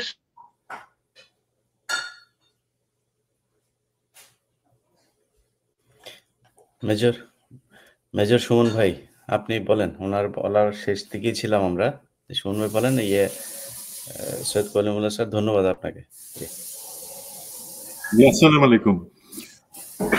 জেনারেল ওয়াকার বা যাদের ব্যাপারে আমরা কথা বললাম, বিশেষত আমরা বলতেছি যে কিছু নির্দিষ্ট কিছু অফিসার, আর্ম ফোর্সেস মেম্বার, তাদের কারণে সেনাবাহিনী কলঙ্কিত হয়েছে। আজকে কলঙ্কিত না, অ্যাকচুয়ালি যেটা কলিমুল্লাহ স্যার বললেন সেটা অ্যাপ্রোপ্রিয়েট, যে আমরা বিচারটা শুরু করতে পারছি। তো সেই দিক থেকে আমি বলবো আমরা স্পেসিফিক, আমরা কেউ এখানে যারা কথা বলতেছে অন্য জায়গায় সেনাবাহিনীকে, দেশপ্রেমিক সেনাবাহিনীকে কখনো আমরা গালি দেই না বা তাদের সম্পর্কে খারাপ কথা বলি না। বরঞ্চ দেখেন, এই 36 জুলাই পরবর্তী কনকের একটা প্রোগ্রামে যেখানে আমি প্রথম আসি, জেনারেল ওয়াকারকে সুস্পষ্ট ভাবে বলছিলাম যে স্যার, একটা আবর্জনা আছে আমাদের মধ্যে, আমাদের রান্নার পরে যে বিনটা থাকে সেটা আমরা বাইরে ফেলে দিই, ট্র্যাশ করে দিই। আমাদের সেনাবাহিনীতে যারা আছে, যারা এই দায় অভিযুক্ত, তাদেরকে আপনি ট্র্যাশ করেন। বিকজ জেনারেল ওয়াকার, আপনারা যদি একটু ওনার বায়োটা, যেটা পাবলিক বায়ো, সেটা যদি তাকায় দেখেন, দেখবেন আমাদের এমএস ব্রাঞ্চ বা মিলিটারি সেক্রেটারির ব্রাঞ্চ, যেখানে সমস্ত অফিসারদের নথি, কার কি প্রমোশন কোথায় হবে, কে কোথায় চাকরি করছে, সেই সমস্ত কিছুর ডেটা থাকে, তারাই সবকিছু নিয়ন্ত্রণ করে। উনি জেনারেল ওয়াকার সব থেকে বেশি সময় সেখানে চাকরি করছেন। এই সেনাবাহিনীতে ওনার থেকে বেশি জানবার কথা না কার কোথায় কি সমস্যা, কার কোথায় কি দোষ আছে, কে নিপীড়িত হয়েছে, কে বঞ্চিত হয়েছে, কে খারাপ কাজ করছে, ওনার কিন্তু জানবার কথা। সেইভাবে ওনাকে বলছিলাম যে সময়ের 1 ফোর, অসময়ের 10 ফোর, যে এখন করেন, নাহলে পরে কিন্তু একটা সময় আসবে যখন আপনি সমস্ত আমাদের আর্মির ইউনিফর্মকে কলঙ্কিত করবেন। ঠিক সেই জিনিসটা এখন হইলো। বাট এখানে আমি একটা জিনিস বলে রাখি, যে উনি কয়েকদিন আগে যেটা আমরা শুনতে পাই, আপনারা বলছেন যে উনি বলছেন যে ওনার খুব কষ্ট লাগবে এই অফিসারদেরকে হাত করা পড়ায় প্রিজন ভ্যানে করে নিয়ে গেলে পরে। উনি কথা বলছেন অনেকের সাথে, কেউ তার কথা শুনে নাই। জিনিসটা কি, ওনার কেন কষ্ট লাগবে? আমাদের তো এটা দায়িত্ব, যারা গুম খুন বা অন্যান্য অপরাধের সাথে জড়িত ছিল তাদেরকে আদালতে বা আইনের হাতে সোপর্দ করা। বরঞ্চ পার্থক্যটা কি আমরা একটু বুঝতে পারি না? উনি যারা সত্যিকারের অপরাধী, যাদের প্রাইমা ফেসি এভিডেন্স গুলো এস্টাবলিশ হয়েছে বলেই এই আইসিটি তাদের বিরুদ্ধে ওয়ারেন্ট ইস্যু করছে, আজকে কিন্তু না। আপনারা যদি ট্রেস ব্যাক করেন, 1.5 মাস আগে কনকের সাথে একটা প্রোগ্রামে বলছিলাম যে ওয়ারেন্ট ইস্যু হয়েছে 22 জনের বিরুদ্ধে। বাট জেনারেল ওয়াকার, প্রধান উপদেষ্টা, প্রধান বিচারপতি তাদের কাছে গিয়ে তদবির করতেছেন এটা যাতে না ইস্যু করা হয়, কারণ তিনি তাদেরকে ওয়াদা করছেন যে তাদেরকে তিনি হাত করা পড়াবেন না। তখনও আমি জেনারেল ওয়াকারকে সুস্পষ্ট বলছিলাম যে যেটা কনকার যেই অজুহাত উনি দেখাচ্ছেন, যে ল অফ কনকারেন্স অনুযায়ী তার বা এমবিএমএল অনুযায়ী ওনার সেটা বিচার করবার কথা, সেটা না। ল অফ কনকারেন্স অনুযায়ী এবং আন্তর্জাতিক সনদ অনুযায়ী এখন কিন্তু এই ধরনের অপরাধের বিচার সরকার করবে, সরকার সিদ্ধান্ত নেবে কে করবে, ওনাকে বোঝানো হয়েছিল। তারপরও দেখেন একটু পার্থক্যটা আমরা একটু বুঝবার চেষ্টা করি। এই যে কর্নেল হাসিনুর এবং ব্রিগেডিয়ার জেনারেল হাসান এক্সাম্পল দিলেন যে ওই যে তাপস হত্যা মামলায় যে 5 জন রেজা, হেলাল, সুবাইল, এদেরকে যখন রাখা হইলো তারা কিন্তু নিরপরাধ, একটা ষড়যন্ত্র স্বীকার করে তাদেরকে সেখানে হাতকড়া পরে তাদেরকে প্রথমে 1.5 বছর গুম করে রাখা হইলো, তারপরে তাদেরকে জেলে নিয়ে যাওয়া হইলো হাতকড়া পরাই নিরপরাধ লোকজনকে। তখন কি আমাদের যারা এখন কান্নাকাটি করতেছি, যাদের কষ্টে বুক মানে ফেটে আসতেছে, তাদের তো দায়িত্ব ছিল তখন দাঁড়ানো, তখন তো আমরা দাঁড়াই নাই। যখন কর্নেল হাসিনুরকে 2 বার গুম করা হইলো তখন তো আমরা দাঁড়াই নাই। আমাকে যখন মার্চের 2009 সালের মার্চের 2 তারিখে এই বিডিআর ঘটনার পরপরই, হাসিনার ভাষণের পরপরই মঈন ইউ ওনার সাথে খারাপ ব্যবহার করার অভিযোগে, এবং কেন মিডিয়াতে আমি বিডিআর এর কথা বলছি সেই কারণে আমাকে ভিতরে ভরা হইলো, গুম করা হইলো, তখন তো আপনাদের কারো বুক ফেটে যায় নাই যে কেন এই অপমান করা হইতেছে। আর আজকে যারা দায়ী, যাদের অপরাধ প্রমাণিত, তাদেরকে তো হাত করে পড়াই নিতে হবে। সেখানে আমরা সেই তাদের ওনারশিপটা নিব কেন? তাদের প্রথম পরিচয় তারা অপরাধী, পরের পরিচয় তারা কোন সংস্থার। এবং স্বাভাবিকভাবে আপনার জেনারেল ওয়াকার মন কাঁদে না? বা জেনারেল যারা এখনো বলতেছেন যে আজকে গতকালকে এই যে ফরমেশন কমান্ডার প্রমোশন বোর্ডের শেষে অফিসাররা বসছিলেন, সেখানে আমি জানি 2-1 অফিসার তারা ইমোশনাল হয়ে গেছেন যে কেন এই অপমান বা অন্যান্য কিছু। ভাই, তোমরা যারা এই কথাটা বলতেছো, তোমরা কি তোমাদের মন কাঁদে না? আজকে আমাদের এক অফিসার মেজর জিয়াউল হক, উনি তো দেশে ফিরতে পারতেছেন না, একটা মিথ্যা জঙ্গি ট্যাগ নিয়ে ঘুরে বেড়াইতেছেন, তার জন্য মন কাঁদে না তোমাদের? যারা নিরপরাধী তাদের জন্য কাঁদে না? যারা অপরাধী তাদের জন্য? এখন একটা জিনিস একটু আমি বলি, আপনারা সবাই যারা দেশে আছেন একটু খেয়াল রাখবেন, যেটা আমরা বলছিলাম যে এটা মাত্র শুরু। বাট এখানে ধরেন জেনারেল আজমিকে গুম করে নিয়ে যাওয়া হয়েছে। জেনারেল আজমিকে যখন গুম করা হয়েছে সে অপারেশনটা কারা করছে? সেটার সাথে কারা জড়িত ছিল? কর্নেল হাসিনুরকে যারা গুম করে নিছে সেখানে কারা জড়িত ছিল? এইভাবে আরো হাজার যে গুম হয়েছে, আমরা সেখানে ডিজিএফআই এর কয়েকজন ডিজিকে আমি অবশ্যই সেটা স্বাগত জানাই। বাট আসল সমস্যাটা কোথায় দেখেন, এদের মধ্যে যারা ভারতে পালায় আছে এবং রয়ের সাথে যারা কোঅপারেট করতেছে বা আমেরিকাতে জেনারেল আবেদিন আছে, তারা বিপজ্জনক। বাট তাদের থেকেও বেশি বিপজ্জনক কারা জানেন? এই সমস্ত অপারেশন যারা ফিল্ডে করছে, যাদের বিরুদ্ধে এখন পর্যন্ত কোনো অভিযোগ হয় নাই, তারা এখনো সার্ভিসে আছে। কারেক্ট করে দিই, তাদের কারো বিরুদ্ধে এখনো কিন্তু কোনো অভিযোগ আইসিটিতে আসে নাই। ইভেন তাপস মামলায় যে 5 জন কে মিথ্যা মামলায় যাদেরকে সাজা খাটানো হলো, তারাও কেউ কিন্তু কোনো নির্দিষ্ট অফিসারের বিরুদ্ধে বা কোনো সংস্থার বিরুদ্ধে অভিযোগ করে নাই। এখন এই যে অফিসার যারা গুম খুনের সাথে সরাসরি মাঠ পর্যায়ে জড়িত ছিল, তারা কিন্তু আজকে প্রমোশন পেয়ে কর্নেল, ব্রিগেডিয়ার জেনারেল এবং জেনারেল। আসল বিপদটা কিন্তু সেখান থেকে ভাই। দেশে তাদের লয়াল লোক যাদেরকে আজকে আমরা এই আইসিটি ওয়ারেন্ট ইস্যু করলো, তারা আছে, বাট তারা বেশিরভাগই দেশের বাইরে বা দেশের ভিতরে থাকলেও তারা দুর্বল। সবল কারা? যাদের বিরুদ্ধে অভিযোগ নাই কিন্তু তারা এখন টপ ব্রাসেসের মধ্যে আছে, কর্নেল, ব্রিগেডিয়ার জেনারেল, তাদেরকে আইডেন্টিফাই করা, তাদের বিরুদ্ধে অভিযোগ আমলে নিয়ে মামলা চালু করে। এবং যারা এখন অভিযোগ করেন নাই, জেনারেল আদমি স্যারকে আমি বলবো, স্যার আমি কিন্তু জানি না আপনি কি সুনির্দিষ্টভাবে কারোর বিরুদ্ধে অভিযোগ করছেন, আমি কিন্তু শুনি নাই স্যার, প্লিজ আমাদেরকে হেল্প করেন স্যার। আপনাকে যে মিথ্যা আশ্বাস অন্যান্য কিছু দেওয়া হয়েছিল, প্লিজ স্যার সেটা থেকে সরে আসেন। তেমনি ভাবে আমি সেই 5 জন বীর অফিসারকে, কমান্ডোদেরকে বলবো, তোমরা প্লিজ, আমি তোমাদের স্নেহ করি, সুনির্দিষ্টভাবে তোমরা অভিযোগ দায়ের করো গুম খুন কমিশন এবং আইসিটিকে হেল্প করো সেই ব্যাপারে মামলার জন্য। আর আমি একটু ফ্রাস্ট্রেটেড হয়ে যাচ্ছি গুম কমিশন এবং বিডিআর কমিশনের ব্যাপারে। এবং ধরেন এখন থেকে আর হয়তো 3 মাস সময় আছে এই সরকারের হাতে এবং কমিশনের হাতে এগুলাকে প্রসেস করবার জন্য। অনেক ব্যাপারে গ্যাপ দেখতে পাচ্ছি। আমি থ্যাঙ্কস জানাই 2 জন অফিসার, আমি নাম বলবো না, একজন সবেমাত্র রিটায়ার করেছেন, আরেকজন এখনো সার্ভিং। তারা কিন্তু তাদের প্রচন্ড চেষ্টাতে তারা নির্বাচন কমিশন, গুম আইসিটি তাদেরকে হেল্প করছেন বিভিন্ন তথ্য দিয়ে, এবং ওনারা ওই সুনির্দিষ্ট তথ্য এবং সাক্ষী জোগাড় না করে দিলে আজকে কিন্তু আইসিটির পক্ষে হয়তো সম্ভব হতো না এগুলাতে এই প্রাইমা ফেসি এভিডেন্স গুলো পাওয়ার জন্য। তারা পিছনে থেকে নীরবে কাজ করতে চান, আমি তাদের সাধুবাদ জানাই। বাট প্লিজ, গুম কমিশন আপনাদেরকে আমি রিকোয়েস্ট করেছিলাম, আলাপ করে দিয়েছিলাম, বাট আপনারা এখনো তাদের কিন্তু হেল্প নেন নাই, তাদের কাছে এভিডেন্স আছে নেন নাই। এখানে আপনাদের পরিচিত কোনো আত্মীয় হয়তো এর চক্করে পড়ে যাবে বলে এখন পর্যন্ত আপনারা দ্বিধাগ্রস্ত। প্লিজ, যার কাজ সেই সমস্ত লোকজন আপনাদের হেল্প করতে পারবে তাদেরকে হেল্প করতে দেন।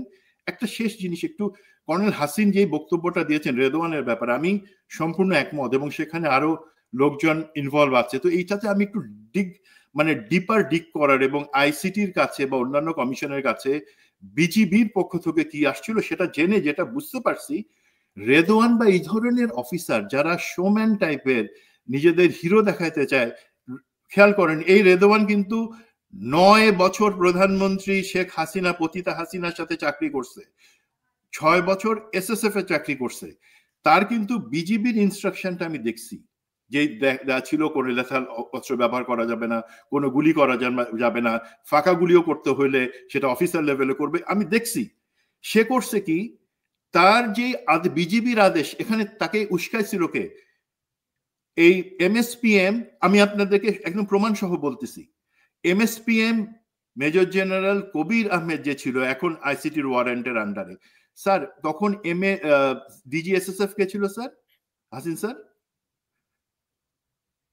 তখনকার ডিজিএসএস, এবং খাগড়াছড়ির region commander brigadier general Sajed যে হচ্ছে আওয়ামী এমপি গিনির ভাই, এরা ফোন করে তারে বলছে, এই রেদওয়ানকে বলছে, আমি দরকার হলে আপনাদেরকে প্রমাণ দিব, এরা ফোন করে রেদওয়ানকে বলছে যে কি হইতেছে, তোমার ডিজি হচ্ছে কোনো কাজ করতে জানে না, কোনো কিছু করতে জানে না, ওরে কোনো ভরসা নাই, ডিজির কথা শুনবা না, আমাদের কথা শুনো, এইখানে সব মেরে সাফ করো। রেদওয়ানের কাছে এই ধরনের ইনস্ট্রাকশন তারা ওভার ফোনে, এই দেখেন এমএসপিএম কবির, ডিজিএসএসএফ তৎকালীন এবং খাগড়াছড়ির বিজিবির রিজিয়ন কমান্ডার সাজেদ, তারা ফোনে দিয়ে কিন্তু সেখানে সেই গুলিগুলো করায় আমাদের নিরীহ নিরস্ত্র আন্দোলনকারীদের মারছে। তো আমাদেরকে যেতে হবে কি কেস স্পেসিফিক, অর্গানাইজেশন অবশ্যই আছে, অর্গানাইজেশনের মধ্যে অ্যাকচুয়াল কালপ্রিট কারা তাদেরকে বের করে আনতে হবে, এমন আরো আছে রেদওয়ানের মতন। তো সেই জিনিসগুলা প্লিজ আমরা আশা করি, আমি ভরসা রাখতে চাই কমিশন এবং আইসিটির উপরে, বাট দিন শেষে আমরা সেনাবাহিনীকে বলবো, ইলিয়াস, আমি, ব্রিগেডিয়ার জেনারেল নাসির বা কর্নেল হাসিন, আমরা কেউ আর্মিকে গালি দেওয়ার জন্য নেই, আমরাই তো ইউনিফর্ম পরা ছিলাম, আমাদের কাছেও তো খারাপ লাগতেছে, বাট আপনারা আমাদেরকে সহযোগিতা করেন প্লিজ। কালপ্রিটদের বাঁচানোর জন্য জেনারেল ওয়াকার যে ভুল চেষ্টা করছিলেন, সেই ভুল চেষ্টার রাস্তায় আপনারা হাঁটবেন না। জেনারেল ওয়াকার এখনো সময় আছে, আমরা আপনাকে সাপোর্ট করতে চাই যদি আপনি বিপ্লবের চেতনাটাকে সাপোর্ট করেন এবং সরকারের কথা মতো চলেন। ধন্যবাদ। ক্যাপ্টেন শাহনাজ, জি জি হাসিন ভাই, থ্যাংক ইউ ভাই সময় দেওয়ার জন্য স্যার। ক্যাপ্টেন শাহনাজ, আপনি বিডিআর পিলখানা হত্যাকাণ্ডের পর প্রথম কর্মকর্তা যিনি কিনা চরমভাবে এটার প্রতিবাদ করেছিলেন এবং ভারতীয় যেই বাহিনী এখানে যুক্ত হয়েছিলেন সেটার প্রমাণ সহ আপনি হাজির হয়েছিলেন। দীর্ঘদিন আপনার ভেতরে অনেক ক্ষোভ ছিল, আজকে সেটা কিছুটা প্রশমিত হলো কিনা? হ্যাঁ, ধন্যবাদ ইলিয়াস ভাই। একটা কথা বলতে চাই যে এখানে কিন্তু আমরা অনেককে কমন দেখতে পাচ্ছি, অর্থাৎ খুন গুমের সাথে জড়িত যে সকল অফিসারদেরকে এখন আইসিটি অভিযুক্ত করেছে, এদের অনেকেই সে সময় বিডিআর ঘটনার সময় কর্মরত ছিল এবং আমাদের জানা মতে ওনাদের প্রত্যক্ষ এবং পরোক্ষ সহযোগিতা ছিল।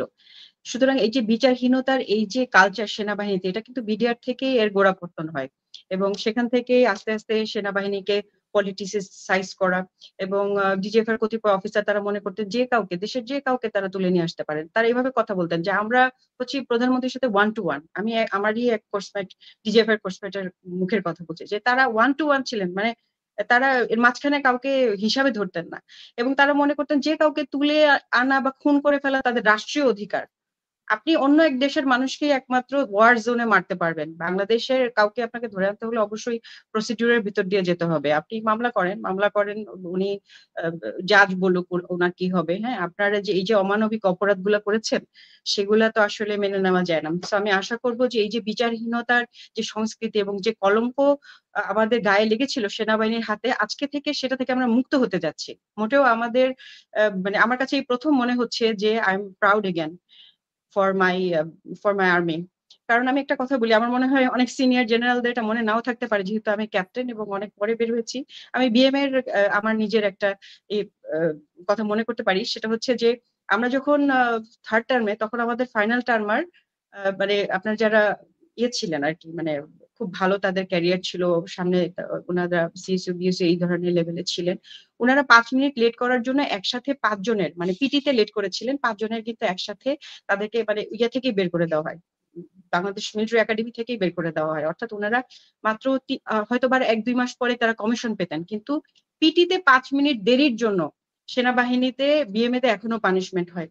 আমাদের ইডিআরসি হয়, আপনার হাতে পায়ে মিলে নাই, আপনি হচ্ছে আপনার জামা ইস্ত্রি করা নাই, ছোট ছোট অপরাধেও কিন্তু অনেক সিভিয়ার পানিশমেন্ট হয়। সুতরাং পানিশমেন্টের যে কালচার, এটা তো সেনাবাহিনীতেই বেশি, এটা তো অন্য কোথাও জবাবদিহিতা না ছিল না, কৈফিয়তদারি ছিল না, আমরা জানতাম, কিন্তু সবসময় সেনাবাহিনীর সবাই কিন্তু আমরা মানে খুব আপরাইট থাকতাম, যে আমরা জানতাম যে পদে পদে প্রত্যেকটা জিনিসের জন্য আমাদেরকে জবাবদিহিতার আওতায় আসতে হবে, এবং এটা একটা প্রাইড ছিল। এবং আমরা এটাও জানতাম যে যদি কখনো আমরা কোনো ভুল করে বসি বা কোনো কথা মিথ্যা বলে বসি, ফার্স্ট টাইম যখন আমাদেরকে অ্যাপ্রিহেন্ড করা হবে, ফার্স্ট কাজ কি, ভাই তুমি সত্যি কথা বলো, তাহলে তুমি কিছুটা হয়তোবা তুমি তোমার দায় মুক্তি পাবে, আদারওয়াইজ মানে তোমার সমস্যাটা আরো বাড়তেই থাকবে। এটাই তো আমাদের শিক্ষা ছিল। আমি ইভেন অফিসার হয়ে যাওয়ার পরে, লেফটেন্যান্ট হয়ে যাওয়ার পরে একটা ঘটনা মনে করতে পারি। আমি তখন কোয়ার্টার মাস্টার ছিলাম। আমি আমার যে উইন্টার কালেক্টিভ এক্সারসাইজের যে সৈন্যরা খাবার নিয়ে যাবে, সেই খাবার মানে ওরা কি প্যাকের সাথে করে নিয়ে যাবে নাকি আগে গাড়িতে চলে যাবে, এই অর্ডারটা সঠিকভাবে দিতে পারিনি। আমি মনে করি আমি দিয়েছিলাম, আমার পরে যে ওয়াইসি ছিল সে হয়তো বা এটা কারেক্টলি করতে পারেনি, তো খাবারটা ওদের পথের মধ্যে ওদের সাথে ছিল না। যখন আমরা পথে নামলাম, অফিসাররা যখন খাবার জন্য নামলো, তখন আমরা আবিষ্কার করলাম যে আমার সোলজারদের সাথে খাবার নেই। সেই জন্য আমার সিও কমান্ডিং অফিসার কি করলেন, আমাকে 22 কিলোমিটার সৈনিকদের সাথে হাঁটালেন, যে তুমিও না খেয়ে ওদের সাথে হাঁটবে এবং এটাই তোমার পানিশমেন্ট। আমার একটুও খারাপ লাগেনি, আমার প্রতি ওই 22টা কিলোমিটার আমি যে হেঁটেছিলাম, আমার শুধু এটাই খারাপ লেগেছে যে আমি কিভাবে এই ভুলটা করলাম। এবং এই স্যার অবশ্য এটাকে আপার ইয়েতে উনি হয়তো আমাকে রে দিয়ে দিতে পারতেন। আমার কমান্ডিং অফিসার উনি পরে মেজর জেনারেল হয়েছিলেন। স্যারের সাথে এখনো খুব ভালো ইয়ে হয়, এবং আমি প্রাউড ফিল করি, স্যারের সাথে সেদিন ছবিও তুললাম কমান্ডিং অফিসারের সাথে, প্রাউড ফিল করি যে আমরা যখন কোনো ভুল করেছি, কোথাও ভুলের জায়গায় দাঁড়িয়েছি, আপনারা আমাদেরকে বলেছেন যে কিভাবে রাইট কাজটা করতে হবে, এবং এটাকে আমরা স্পোর্টিংলি নিয়েছি। সেনাবাহিনী থেকে পানিশমেন্ট তো স্পোর্টিংলি নিতে হবে, কারণ খুব বেশি হয়, মানে খুব বেশি সে শাস্তি দেওয়া হয়। আপনি একটু ঠাস করে জগটা রাখলেন, আপনার কাঁটা চামচের শব্দ বেশি হলো, তাহলেও কিন্তু বিএমএ তে আপনার রুম থেকে বের করে পানিশমেন্ট দিয়ে আবার নিয়ে বসানো হয়, এটা তো খুবই নর্মাল। সেখানে আপনারা এত গুরুতর সব অপরাধ, মানে এবং মানে নিজের প্রমোশনের কারণে আপনার শুধু সেনাবাহিনীর ভেতরে থাকতো কোনো সমস্যা ছিল না, আপনারা দেশের শত শত মানে সিভিলিয়ান, তাদেরকে আপনারা বাহিনীর ভেতরে, ক্যান্টনমেন্টের ভেতরে ধরে এনেছেন, সেখানে ভারতীয় লোকজনকে বসিয়েছেন, তারা হিন্দি কথা শুনেছে, সেটাও আমরা শুনলাম। তারপরে আপনারা কি করলেন, আপনারা বলতে পারতেন যে না আমরা অর্ডারে করেছি, হাসিনার অর্ডারে করেছেন, আপনারা চুরি করেছেন, তাদের কাছ থেকে ফোন নিয়েছেন। অনেক আপনারা এরকম অনেক জবানবন্দিতে শুনবেন যে আইফোনটা নিয়ে গেছে, ফোন করে জিজ্ঞেস করেছে আপনার অ্যাকাউন্টে কত টাকা আছে, টাকা ট্রান্সফার করেছেন। আপনি এটা কার আদেশে করলেন? আমি ধরে নিলাম আপনারা সেনাবাহিনীর ভেতরে ছিলেন, হাসিনার আদেশে আপনাদের কি সব কাজ করতে হয়েছে।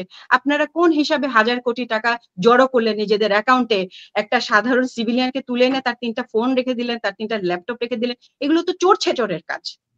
একটা মহিলা ইয়াকে নিয়ে আসলেন, আপনি তার নিকাব পরে বলে নিয়ে আসলেন, আমি আজকের ইয়েতে দেখলাম, তাকে আপনারা সেক্সুয়ালি অ্যাবিউজড করলেন। এটা কোন ধরনের অফিসারের কাজ? এগুলো ক্ষমার অযোগ্য। যেখানে 5 মিনিট পিটিতে লেট করা ক্ষমার অযোগ্য, সেজন্য সেনাবাহিনী থেকে বের হয়ে যেতে হয়, সেই সেনাবাহিনী আমরা ফেরত চাই। আমরা চাই এই সকল আবর্জনা এবং এই সকল ব্যক্তি যারা নিজেদেরকে সকল মানে ক্ষমতার ঊর্ধ্বে এবং শীর্ষে মনে করেছিলেন, সকল আইনের ঊর্ধ্বে মনে করেছিলেন, ওনারা মনে করতেন যে কাউকে তুলে এনে খুন করা ওনাদের রাষ্ট্রীয় অধিকার। ওনাদের এই ধারণা ভাঙুক, সাধারণ মানুষজনের এই দেশের মানুষজনের সার্বভৌমত্ব এবং তাদের রাইট সবার আগে প্রতিষ্ঠিত হোক, এবং এই আবর্জনা থেকে কলঙ্কমুক্ত হয়ে সেনাবাহিনী আবার সংস্কার হোক এবং সুষ্ঠু সুন্দর একটা সেনাবাহিনীতে পরিণত হোক, যে সেনাবাহিনীকে আমরা দেখেছিলাম 2002 বা 2000 আগে, এবং এই সেনাবাহিনী আমাদের দেশের দায়িত্ব নিক। আমি মনে করি না যে আজকে আমাদের জন্য একটা কলঙ্কজনক দিন, বরং কলঙ্ক মুক্তির, দায় মুক্তির দিন। ধন্যবাদ। আমাদের সাথে সব শেষ যিনি কথা বলবেন ক্যাপ্টেন অবসরপ্রাপ্ত নাসির উদ্দিন ভাই। স্যার, আপনাকে স্বাগত জানাচ্ছি আমাদের সাথে।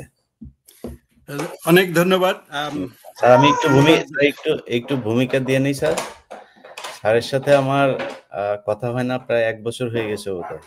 আমি রাগ করে স্যারের ফোন রিসিভ করি না, এটার একটা কারণটা বলে নেই, ভূমিকাটা দিয়ে নেই। 1 বছর পরে আজকে আমি ওনাকে টেক্সট করেছি যে স্যার আমাদের লিঙ্ক দিলাম, দিয়ে বললাম sir you may get in. তো এখন স্যারের সাথে আমার যে বিষয়টা নিয়ে তর্ক হয়েছিল যে সেনাবাহিনীর অফিসাররা পিলখানা হত্যাকাণ্ডের বিষয়টা নিয়ে আমি মূলত ওনার সাথে কথা বলছিলাম, সেখানে উনি ওনার কিছু যুক্তি তুলে ধরছিলেন যে এখানে আসলে সেনাবাহিনীর বা এই মানে বৃহৎ আকারে যেই তদন্ত করে যাদের পানিশমেন্ট দেওয়া দরকার এটা দেওয়া ঠিক হবে না, বা এই ধরনের একটা কিছু। আমার খুব খারাপ লেগেছে যে উনি অফিসার বলেই হয়তো অফিসারদের পক্ষে কথা বলছেন। দেখেন, সেনাবাহিনীর অফিসাররা যদি অফিসারদেরকে মানে দায় যদি সব মাথায় নিয়ে নিজেদের বাহিনীর আমাদের করতে হবে, ওর বাসা হচ্ছে ডিওএইচএস এর ভেতরে, ও আমার সেনাবাহিনী, ওরা আমি যত কিছু করি ওরা আমার সাপোর্ট দিতে হবে, এই জায়গা থেকে বের হয়ে না আসা পর্যন্ত আমাদের সেনাবাহিনী ঠিক হবে না। সেনাবাহিনী মানুষ, সেনাবাহিনী ফেরেশতা না যে তাদের কোনো অন্যায় থাকবে না। এই বাহিনীতে কেউ অপরাধের সাথে জড়িয়ে যেতে পারে, তার শাস্তি হবে, এটাই হওয়া উচিত। আজকের অনুষ্ঠানের থেকে বলে দেই, একটা ঘোষণা দিয়ে দেই, আমি তনু হত্যাকাণ্ড নিয়ে কাজ করছি এবং আপনাদেরকে জানিয়ে রাখি বাংলাদেশের মানুষকে, এই তনু হত্যাকাণ্ডের সাথে একজন মেজর জেনারেলের স্ত্রী, সন্তানরা জড়িত। আমি সেটা মোটামুটি আমার অনুসন্ধান শেষ, আপনারা খুব দ্রুতই সেটা দেখতে পাবেন। কিন্তু সেনাবাহিনী তাদেরকে বাঁচিয়েছে, এবং যে কায়দায় তনু হত্যাকারীকে বাঁচিয়েছে এটা যদি আপনারা শুনেন তাহলে আটকে উঠবেন যে এরকম একটা দেশের সেনাবাহিনী এইরকম করতে পারে, একজন হত্যাকারীকে এইভাবে বাঁচাইতে পারে। আরে ভাই, আপনার কি ব্লু ব্লাড নাকি যে আপনি এক আমি হচ্ছে আরেক, আমার কেউ মারা গেলে আপনার কিছু করা যাবে না? এটা তো হবে না। এমনকি পুলিশের সাথে সেনাবাহিনী যে আচরণ করেছে তনু হত্যাকাণ্ড নিয়ে, সেটা জানলে আপনাদের আসলেই খুব অবাক হবেন এই দেশে মানে একটা সেনাবাহিনী এরকম হইতে পারে। যাই হোক, অনেক লম্বা ভূমিকা টানলাম।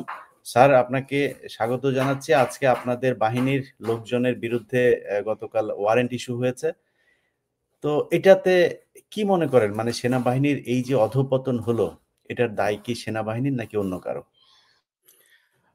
সার্বিকভাবে প্রথমে আমি আপনাকে সালাম জানাই এবং কৃতজ্ঞতা প্রকাশ করি।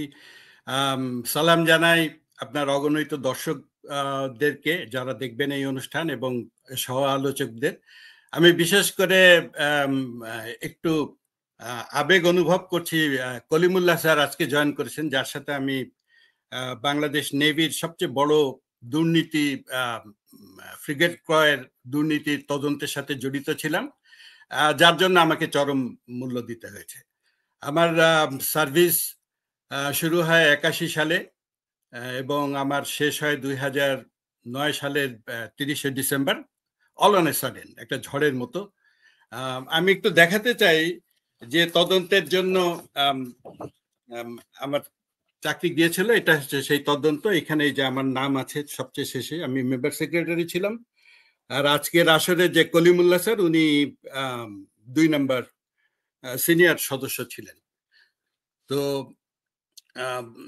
অধঃপতনটা একদিনে হয় নাই, বহুদিন ধরে চলছিল। কিন্তু আমি এটার যে থ্রেশহোল্ড, যেটা মানে শুরু, সেটা আমি বলতে চাই 96 সালে যখন আওয়ামী লীগ সরকার আসে, তখন শেখ হাসিনা এরকম একটা প্রমোশন বোর্ডে হঠাৎ করে যারা যোগ্য ছিল না তাদেরকে প্রমোশনের জন্য চাপ সৃষ্টি করেন, যার ফলে সেই প্রমোশন বোর্ড, তখন সেই সময় সেনাপ্রধান ছিলেন আজকের এই সেনাপ্রধান ওয়াকারুজ্জামানের শ্বশুর, general Mustafizur Rahman. General Mustafizur Rahman overall একজন সৎ ছিলেন, কিন্তু তিনি সেদিন এই প্রমোশন নিয়ে আর কোনো কথা বলেন নাই। কিন্তু যিনি বলেছিলেন তিনি হচ্ছেন মেজর জেনারেল সাহুল আফজাল, এক নামেই সবাই আর্মিতে চিনে। উনি একজন আইকনিক ফিগার, ট্রেনিং স্টাফ কলেজের সিনিয়র প্রশিক্ষক হিসেবে ওনার সুনাম সর্বজন বিদিত।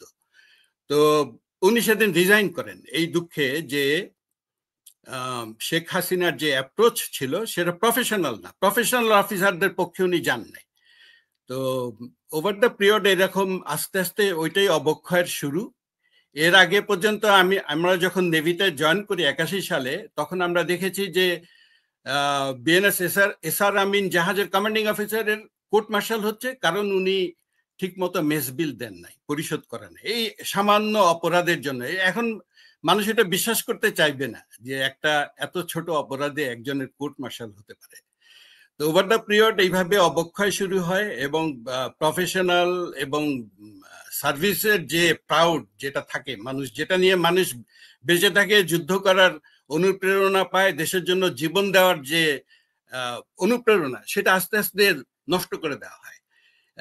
এই যে আপনাদেরকে যে তদন্ত কমিটির রিপোর্ট দেখালাম, এখানে আপনার 17 জন অফিসারের কোর্ট মার্শাল হচ্ছিল।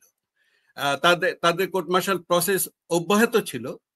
যখন 2008 সালে পট পরিবর্তন হয়ে যায়, সেই 17 জন অফিসারকে অনেক রিওয়ার্ড দেওয়া হয়। তাদের মধ্যে 2 জনকে নৌপ্রধান করা হয়, এবং যারা এই তদন্ত করেছিল, যেমন আমি ছিলাম কমিটিতে, অল অন এ সাডেন 1.5 লাইনের চিঠি, কোনো কারণ প্রদর্শন ব্যতিরেকে আপনাকে সার্ভিস থেকে টার্মিনেট করা হলো।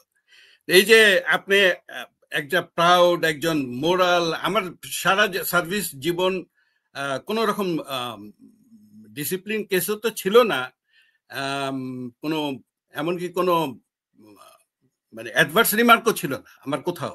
আমি কোনোদিন কোনো লেটার অফ ডিসপ্লেজার এগুলো পাইনি। অল থ্রু আমি সার্ভিস মাইন্ডেড ছিলাম, সৎ ছিলাম। এই আমার যে ওভার দ্য পিরিয়ড আমার যে পারফরমেন্স রিপোর্ট যেগুলো বলে, সেগুলোতে আমার সবসময় প্রশংসা ছিল।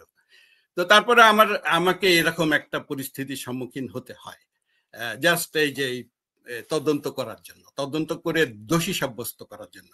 এখানে হাসিনা থেকে সবাইকে তদন্ত কমিটি দায়ী করেছিল, এবং যারা সিভিল ছিলেন তাদের নামে হাইকোর্টে মামলা হয়েছিল, আর যারা সার্ভিসে ছিলেন তাদের কোর্ট মার্শাল প্রসেস চলছিল। তো এইরকম একটা প্রেক্ষাপটে আপনি এখন বুঝতে পারেন যে ওই সার্ভিসে আপনার ভালো মন্দ খারাপ এগুলা ভালো কাজ করেছেন আপনি, you are very good officer, but you could be terminated at any time without assigning any reason. এরকম একটা প্রেক্ষাপটে এরকম হবেই। মানুষ যারা সুযোগ সন্ধানী পলিটিশিয়ান, তারা ক্যাপিটালাইজ করবে এই সুযোগকে। তো সেরকমই হয়েছে। এটা যে হবে এটা তো আমরা বহু আগে থেকে আমি বুঝতে পারছিলাম। আমি সবসময় নুরেমবার্গ ট্রায়ালের উদাহরণগুলো দিতাম। ওখানে যারা ফিল্ড মার্শাল ছিলেন, যারা বড় বড় অফিসার ছিলেন, ফরেন মিনিস্টার, তাদের তো একটাই কথা ছিল যে আমরা একটা দেশের হয়ে যুদ্ধ করেছি, এবং আমরা সুপিরিয়রের আদেশ পালন করেছি, আমরা ইউনিফর্ম সোলজার, আমরা যা আদেশ আসবে সেটাই করব, সুতরাং আমাদের কোনো দোষ নাই। তো প্রসিকিউশনের যে যুক্তি ছিল সেটা ছিল যে এরাই হলো হিটলারের হাত পা, হিটলার যত অপকর্ম করেছে এদের মাধ্যমে, সুতরাং এদেরকে মাফ করার কোনো কারণ নাই, এবং তাদের শাস্তি হয়। তো এটা তো আর্মিতে সবাই জানে, এগুলো নিয়ে আলোচনা হয়। সেকেন্ড ওয়ার্ল্ড ওয়ারের যতগুলো ব্যাটেল সেগুলো নিয়ে আলোচনা হয়, কোথায় কে কি ভুল করেছিল। তো সেই ভুলগুলো তো আমরা দেখে জেনে শুনে করেছি। তো এইটাই হচ্ছে আমার বক্তব্য। এবং এরপরে এই যে আমরা যে বিচার চাইলাম সেটার আর কোনো সুরাহা হলো না, ওটা ওইভাবেই পড়ে থাকলো। এবং জেনারেল ওয়াকার বাংলাদেশ ইউএন মিশনে গিয়ে এত ভালো কাজ করে, কিন্তু দেশের যে তারা নিরাপত্তা কোন রকম ঠিক করতে পারলো না। এটার কারণ কি? এটার কারণ হচ্ছে ওইভাবে ইচ্ছা করে করা হয়নি। তাদের একটা ভালো অফিসার, তারাই যে ম্যাজিস্ট্রেসি পাওয়ার ছিল, ম্যাজিস্ট্রেসি পাওয়ারের কোনো প্রয়োজন নেই। আর্মি কখনো ম্যাজিস্ট্রেসি পাওয়ার নিয়ে কাজ করে না। আর্মি কাজ করে অপারেশন অর্ডারের ভিত্তিতে। এইগুলো সব হচ্ছে আপনার একটা ধোঁয়াশা তৈরি করা এবং আসল সার্ভিস না দিয়ে অন্যরকম ধান্দা তৈরি করা। এটাই করা হয়েছে, এখনো করা হচ্ছে, কারণ ওইভাবে আর্মিকে পরিষ্কার করা হয় নাই। যারা আগে যারা ভিকটিম তাদেরকে ঠিক মতন করা হয়নি। ব্রিগেডিয়ার জেনারেল হাসান নাসির, উনার মতন অফিসারকে যেখানে নিয়োগ করা হতো উনি সেখানে একটা সিস্টেম চেঞ্জ করে নিয়ে আসতে পারতেন। অনেক ভালো কাজ করেছেন যখন উনি পোর্টে ছিলেন, কিন্তু ওনাকে আজকে পিএনজি করা হলো। এইগুলো তো মানে আমাদের খুব খারাপ সিগন্যাল দেয়। কর্নেল হাসিনকে আমি বহু আগে থেকে চিনি। এরকম একজন সাহসী অফিসার যে হিল ট্র্যাক্সের বীরত্বের জন্য বীর প্রতীক পাওয়া, এই অফিসারকে আমরা কেন এইভাবে বিচারের মুখোমুখি করলাম? তাকে তার যে পাওয়া না তাকে দিলাম না, আয়না ঘরে তাকে বন্দি করে রাখলাম। কারণ বন্দি করে রেখে আমরা মনে করলাম যে will be in a safe zone. সেটা তো সম্ভব না, কখনো অন্যায় করে কেউ কখনো পার পায় না। তো আমি চাই সাফার করেছি এইগুলোকে আমলে নিক। ধন্যবাদ স্যার, আপনার শেষ কথা দিয়ে আমরা শেষ করি যে অন্যায় করে কেউ পার পায় না। আমরা ইদানিং আমার যেসব পুলিশ কর্মকর্তাদের সাথে কথা হয়, বিশেষ করে কালকে ডিবি চিফ উনি আমাকে একজনের ভিডিও পাঠালেন যে ভাই এই লোকটা কে, সে হচ্ছে আওয়ামী লীগের একজন, তাকে খুব, সে থাকে ইউরোপে থাকে এক দেশে, সে খুব হুমকি ধমকি দিয়েছে যে তাকে দেশে তুই থাকতে পারবি কিনা তুই চিন্তা করে তারপরে কাজ টাজ করিস। ভাই সে দেশে না থাকার মতো কাজ যদি করে থাকে তাহলে সে দেশে থাকতে পারবে না। তোমরা যেটা করেছো তোমরা দেশে থাকতে পারো না। এই জন্য এখন যদি মনে করো যে আবার ফের তুমি মনে করো এটার দিন অবশ্যই একরকম যাবে না, এটা তোমাদের 15 বছর বোঝা উচিত ছিল। এখন মনে করো যারা আছে তারা এরকম থাকবে না, থাকার পরে তোমরা আবার আসবা, এসে কি করবা? এরকম করবা? সেনাবাহিনীকে এটা বোঝা উচিত যে সময় পাল্টায়। 1/11-এর সময় যদি ফখরুদ্দিন, মঈনুদ্দিন একটু বুঝতো যে তাদের এই অবস্থা হবে, আজকে মঈনুদ্দিনকে কে জিজ্ঞেস করেন? যে মঈনুদ্দিনকে যদি জিজ্ঞেস করা হয়, বাবা তুমি যদি জানতা এরকম হবে জীবনে করতা, ওর জীবনে কোনোদিন এই কাজ করতো না। সো আপনাদের সবার কাছে অনুরোধ থাকবে, সেনাবাহিনীতে যারা আছেন আপনাদের উপরে আসলে যে হিল ট্র্যাক্সে যেটা হচ্ছে এখন, এটার সম্পূর্ণ দায়িত্ব আপনাদের। ওইখানে নতুন করে কিসের শান্তি চুক্তি? শান্তি চুক্তি সেনাবাহিনী যেখানে যায় সেখানে শান্তি স্থাপন করে, আর শান্তি চুক্তি করা হয়েছে সেনাবাহিনীকে নিয়ে আসতে হবে সেখান থেকে। এটা কোন শান্তি চুক্তি?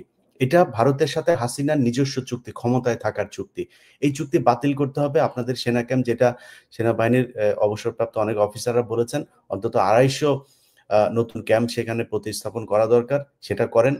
ওইখানকার করেন, ওইটা আপনাদের জায়গা। আপনি ওই হসপিটালে যায় ডিরেক্টর হবেন, অমুক জায়গায় ডিজি হবেন, অমুক জায়গায় কন্ট্রাক্টরি করবেন, ব্রিজ বানাবেন, এটা আপনার কাজ না।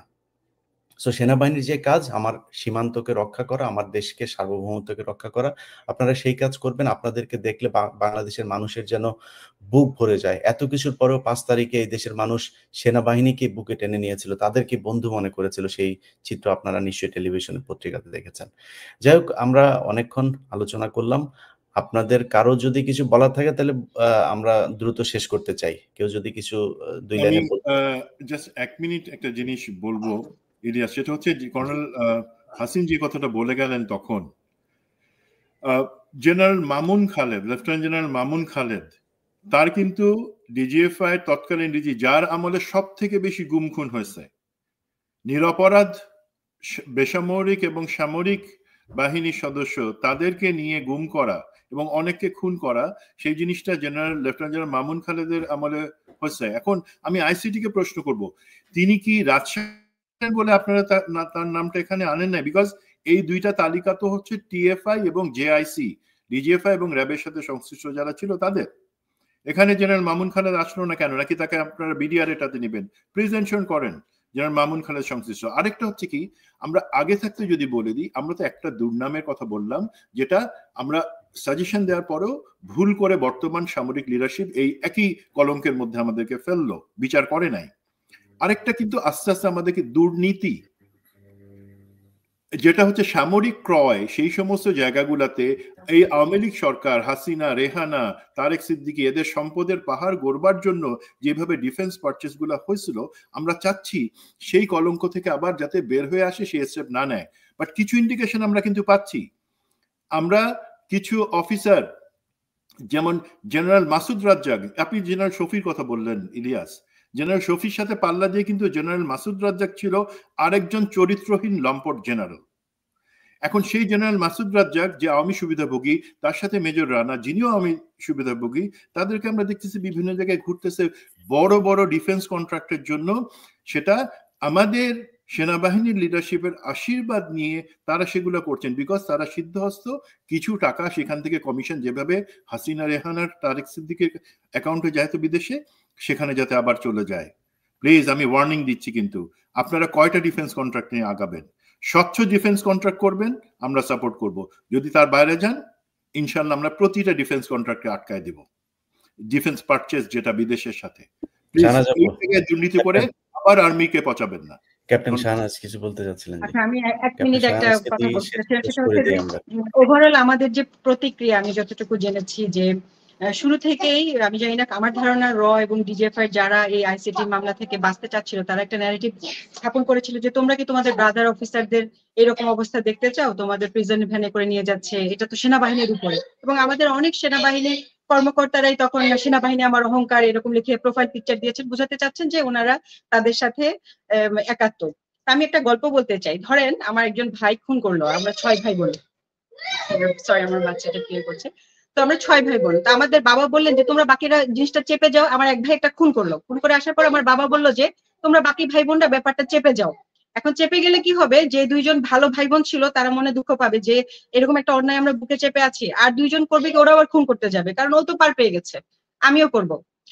আর আসলে উচিত কি? উচিত হচ্ছে আমি একজন যদি আদর্শ ভাই মানে সিটিজেন হই না, যে না বাবা আমার ভাই হলেও তাকে জেলে যেতে হবে, এবং তুমি যেটা সাপোর্ট করেছো এই জন্য আই কুইট ইয়োর সাইড, এইটা হওয়া উচিত ছিল উত্তর। তো সাধারণ যে ক্যাপ্টেন মেজর অনেকে বলছেন যে আসলে আমাদের সেনাবাহিনী প্রধান আমাদেরকে যেভাবে বলছেন যে এটা আমাদের জন্য লজ্জার, ওনারা যে যাবেন এটা আমাদের জন্য, এটা আপনাদের জন্য লজ্জার না। ওনারা আপনাদের ভেতরে থাকলে কি হবে, কয়েকজন ভাবে যে আমরাও ভবিষ্যতে এটা করে পার পাবো, আর কয়েকজন দুঃখ পাবেন যারা কোনোদিন তাদের মতো হতে পারবেন না। এটা একটা বিচারহীনতার সংস্কৃতি তৈরি করবে, এদেরকে ডিজোন করবেন, তাদেরকে ওন করার কিছু নাই। আমি বলতে চাই, আমি ক্যাপ্টেন শাহনাজ বলছি, যদি আমার ভাই কোনো অন্যায় করে আজকে নিজে তাকে জেলে দিয়ে আসবো, কোনো অন্যায়কারীর জায়গা আমার বাসায় হবে না। ধন্যবাদ। না, আমার মনে হয় না যে সেনাবাহিনীর এই অপরাধী যাদেরকে শেখ হাসিনা 15 বছরে পিলখানা হত্যাকাণ্ডের মাধ্যমে তাদের দলে নিয়েছে, তার সংখ্যা সেনাবাহিনীতে 5% হবে বলে আমি বিশ্বাস করি না। এই 95% সেনাবাহিনীর যে অফিসার, সৈনিক, বিশেষ করে সৈনিকরা, তারা যে কোনো সময় দেশের জন্য জীবন দিতে চায়। হ্যাঁ, আমি আমার বাংলা এডিশন থেকে গত কয়েকদিন আগে নওগাঁ সীমান্তে গিয়েছিল এক কাজে। সীমান্তের বিজিবিরা ওরে দেখে মানে চোখের পানি ফেলেছে যে বাংলা এডিশন আপনারা, ইলিয়াস ভাই, মানে ওদের দেশপ্রেমটা ওই জায়গায়। তো আমরা এই বিডিআর, এই সেনাবাহিনী, তাদেরকে বলবো যে আপনার একটা গ্রাম ভাই, আপনার একটা গ্রাম, আপনার গ্রামে কেউ একজন পাশের গ্রামে চুরি করে আসলো, এখন আপনার মোড়ল বলছে যে ভাই এটা আমাদের গ্রামের সম্মানের ব্যাপার, এই চোরকে বলা যাবে না যে সে চুরি করেছে। আরে ওই চোরকে তো আগে তুমি তাড়িয়ে দিবা, তাকে জেলে নিয়ে যাবে, তাহলে এই গ্রাম কলঙ্ক মুক্ত হবে। এই সিম্পল লজিক বা ম্যাথ কি আমরা সেনাবাহিনী কেউ বুঝতে পারবো? এটা আমার প্রশ্ন থাকবে। জি, সেনাবাহিনী আশা করি আজকের যে আলোচনা হয়েছে সেটা আপনারা বুঝবেন। আমরা কেউই আপনাদের শত্রু না, আপনাদেরকে ভালোবাসি। আপনাদের দিন শেষে আমার পক্ষে এই দেশের দায়িত্ব নেওয়া বা এই দেশের নিরাপত্তা দেওয়া সম্ভব না। আপনাকে এই দেশের নিরাপত্তা দিতে হবে। যারা খারাপ ছিল তাদেরকে ডিজোন করুন এবং এই সেনাবাহিনীর যে রাস্তায় যাওয়ার উচিত সেই রাস্তায় যাওয়ার জন্য যা করা প্রয়োজন সেটা করুন। সবাই ভালো থাকবেন। আল্লাহ হাফেজ।